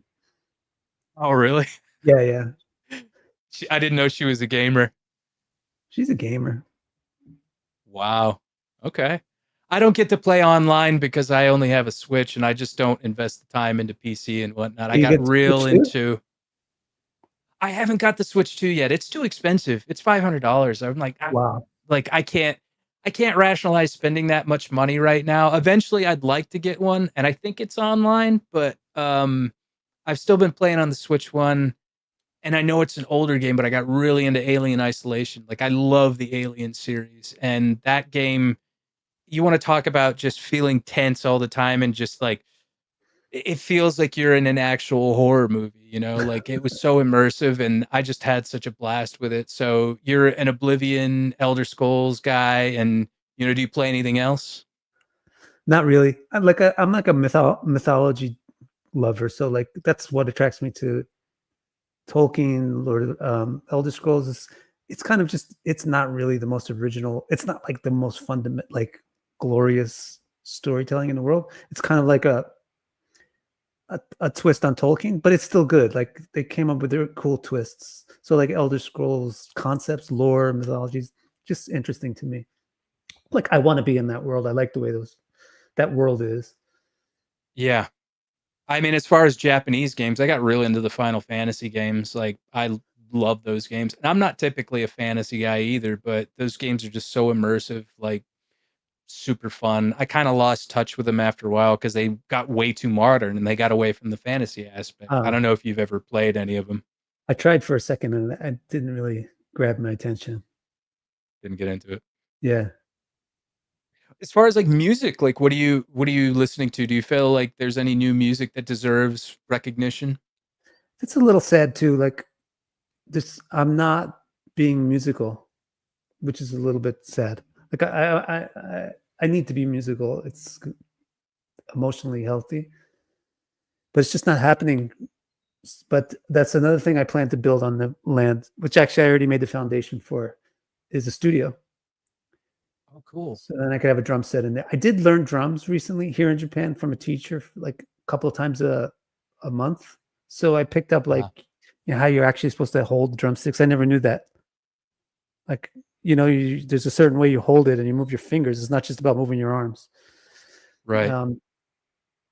So I kind of made some progress with drums. I'd like to play it more. I'd like to be able to like play along with my favorite songs, stuff like that.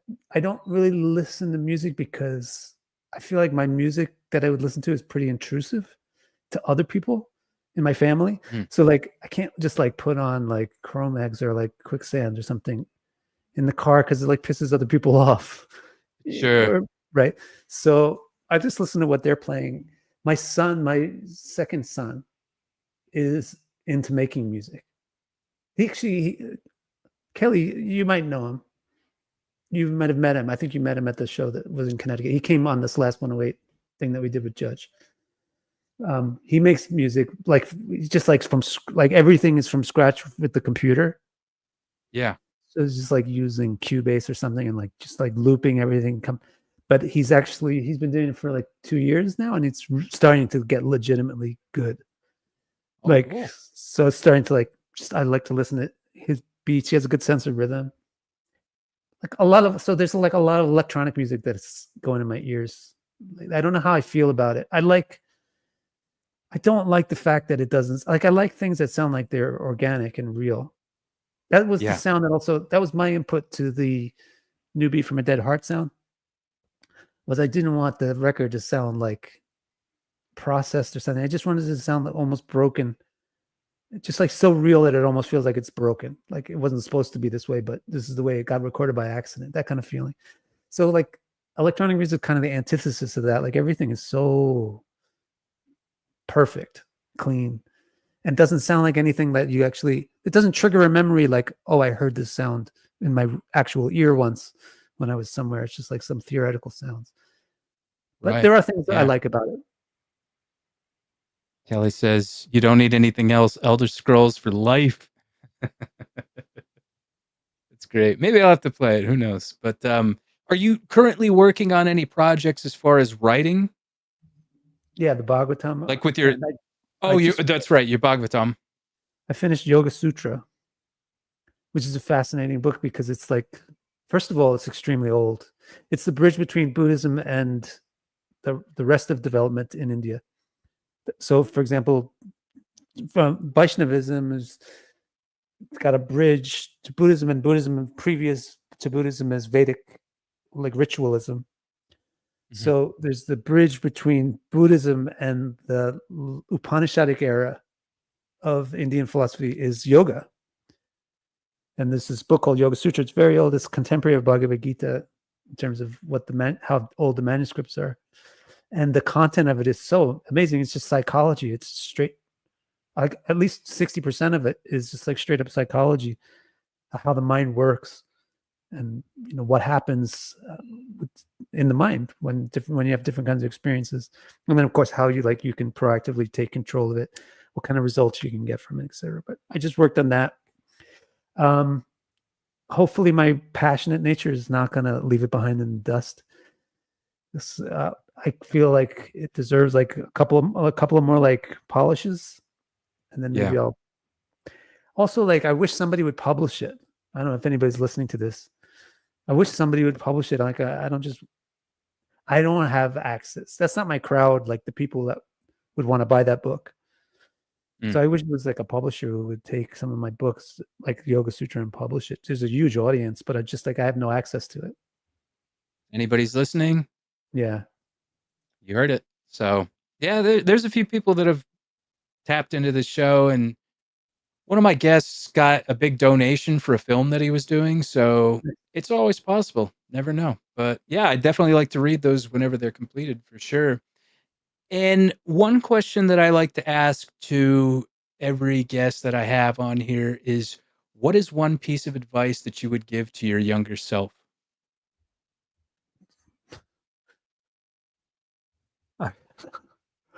I would probably say, don't do it. Like think twice. Like you just like rush into everything as if there's no consequences. Consequences. You should have thought twice about everything that you did. But then again, even where you're at now. Yeah. Huh? Really? What do you mean? I mean, even all things considered, everything that you've done in your life, all the experiences you've had, and where you're at present, you feel like you would tell yourself to kind of rethink things a little bit differently? Yeah, because whether or not I made the right decision or the wrong decision, I just made them in such a hasty manner, or like not caring. Like just like thinking that it doesn't make a difference. Kind of like a feeling of like imperviousness. Like I have this kind of quality, which kind of saved my life in many different situations. Because when you're involved in hardcore, you get in some kind of sketchy situations. But like I have a feeling of like imperviousness, like there's like this magic bubble around me and nothing can hurt me. And it actually kind of works, but it's kind of not an intelligent way to like live your life. Like I would have told my younger self to like plan ahead a little bit. Not necessarily that I would have done different decisions, that I would have made different decisions, but it would have been healthier if I would have thought about them a little bit more carefully rather than just doing my emotional instinct. A little more strategic then. Yeah, or less passionate, maybe less passionate, more thoughtful. Yeah. I feel like I could have given myself that very same advice, because I will definitely plunge into a situation and not think about the consequences or how I'm going to do something. And Sometimes it's worked out to my advantage. Sometimes it's worked out to my detriment, but it all leads back here, the roads. Yeah. I have another, So- I just thought of another advice I need to send back in time. Is that What's people that? are not like, you can't just assume that everybody in the world is you. So like, a lot of my life was just assuming like, this person has good intentions. I have good intentions. This person has good intentions. This person is Oof. like, is cool. I think they're cool. They're cool.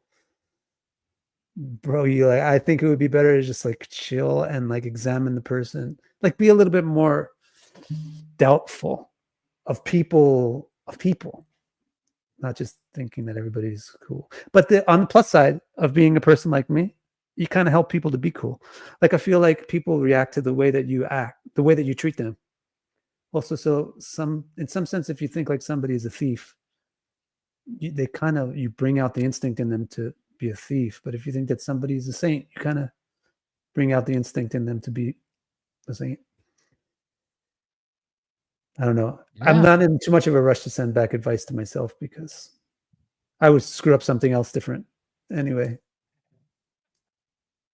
Yeah, but I can definitely relate to you there. I'm very almost like a friend until you give me a reason not to be, and I'm very trusting of people. I definitely trusted the wrong people a few years ago, and it cost me greatly financially, mentally, psychologically. And yeah, I've learned that, and I'm 42 now, and I wish I could tell my younger self that too. Yeah. So that's a really great piece of advice for sure. But Vic, where can we find you online? How can we support what you're doing as far as your translations and your astrology? Where are you at? It's pretty easy. You could just type my name in Google and you get all those results. I have a domain name. It's just my name, vicdicara.com. Okay. Yeah, I'll be sure to post all the links down here in the comments section and everything. And, man, this has been a really great conversation. I really appreciate your time. And I think, everybody, thank you so much for coming and, fielding him questions. This has been an amazing experience. Before we go, like I had mentioned, I have a merchandising company, hellsheartco.bigcartel.com. Use the code 20 for 20% off your entire order. If you like movies, if you like hardcore, we've got all those sort of themes of shirts. And I always get the guests on my show a shirt. So if you don't mind hanging out for a few minutes afterwards, Vic, that would be fantastic. And I can get your information and get you something. And yeah, again, I want to thanks everybody so much. You guys have all been awesome. And please support Vic at all his endeavors. And, continue to support this channel by liking, comment, subscribing, clicking on the bell for notifications, and sharing the video. And if you're listening on Spotify or Apple Music, give us a follow and give us a rating. That'd be fantastic. Everybody, namaste, God bless, be good. Thanks so much, Vic. Thank you. Hell's Heart, lights again.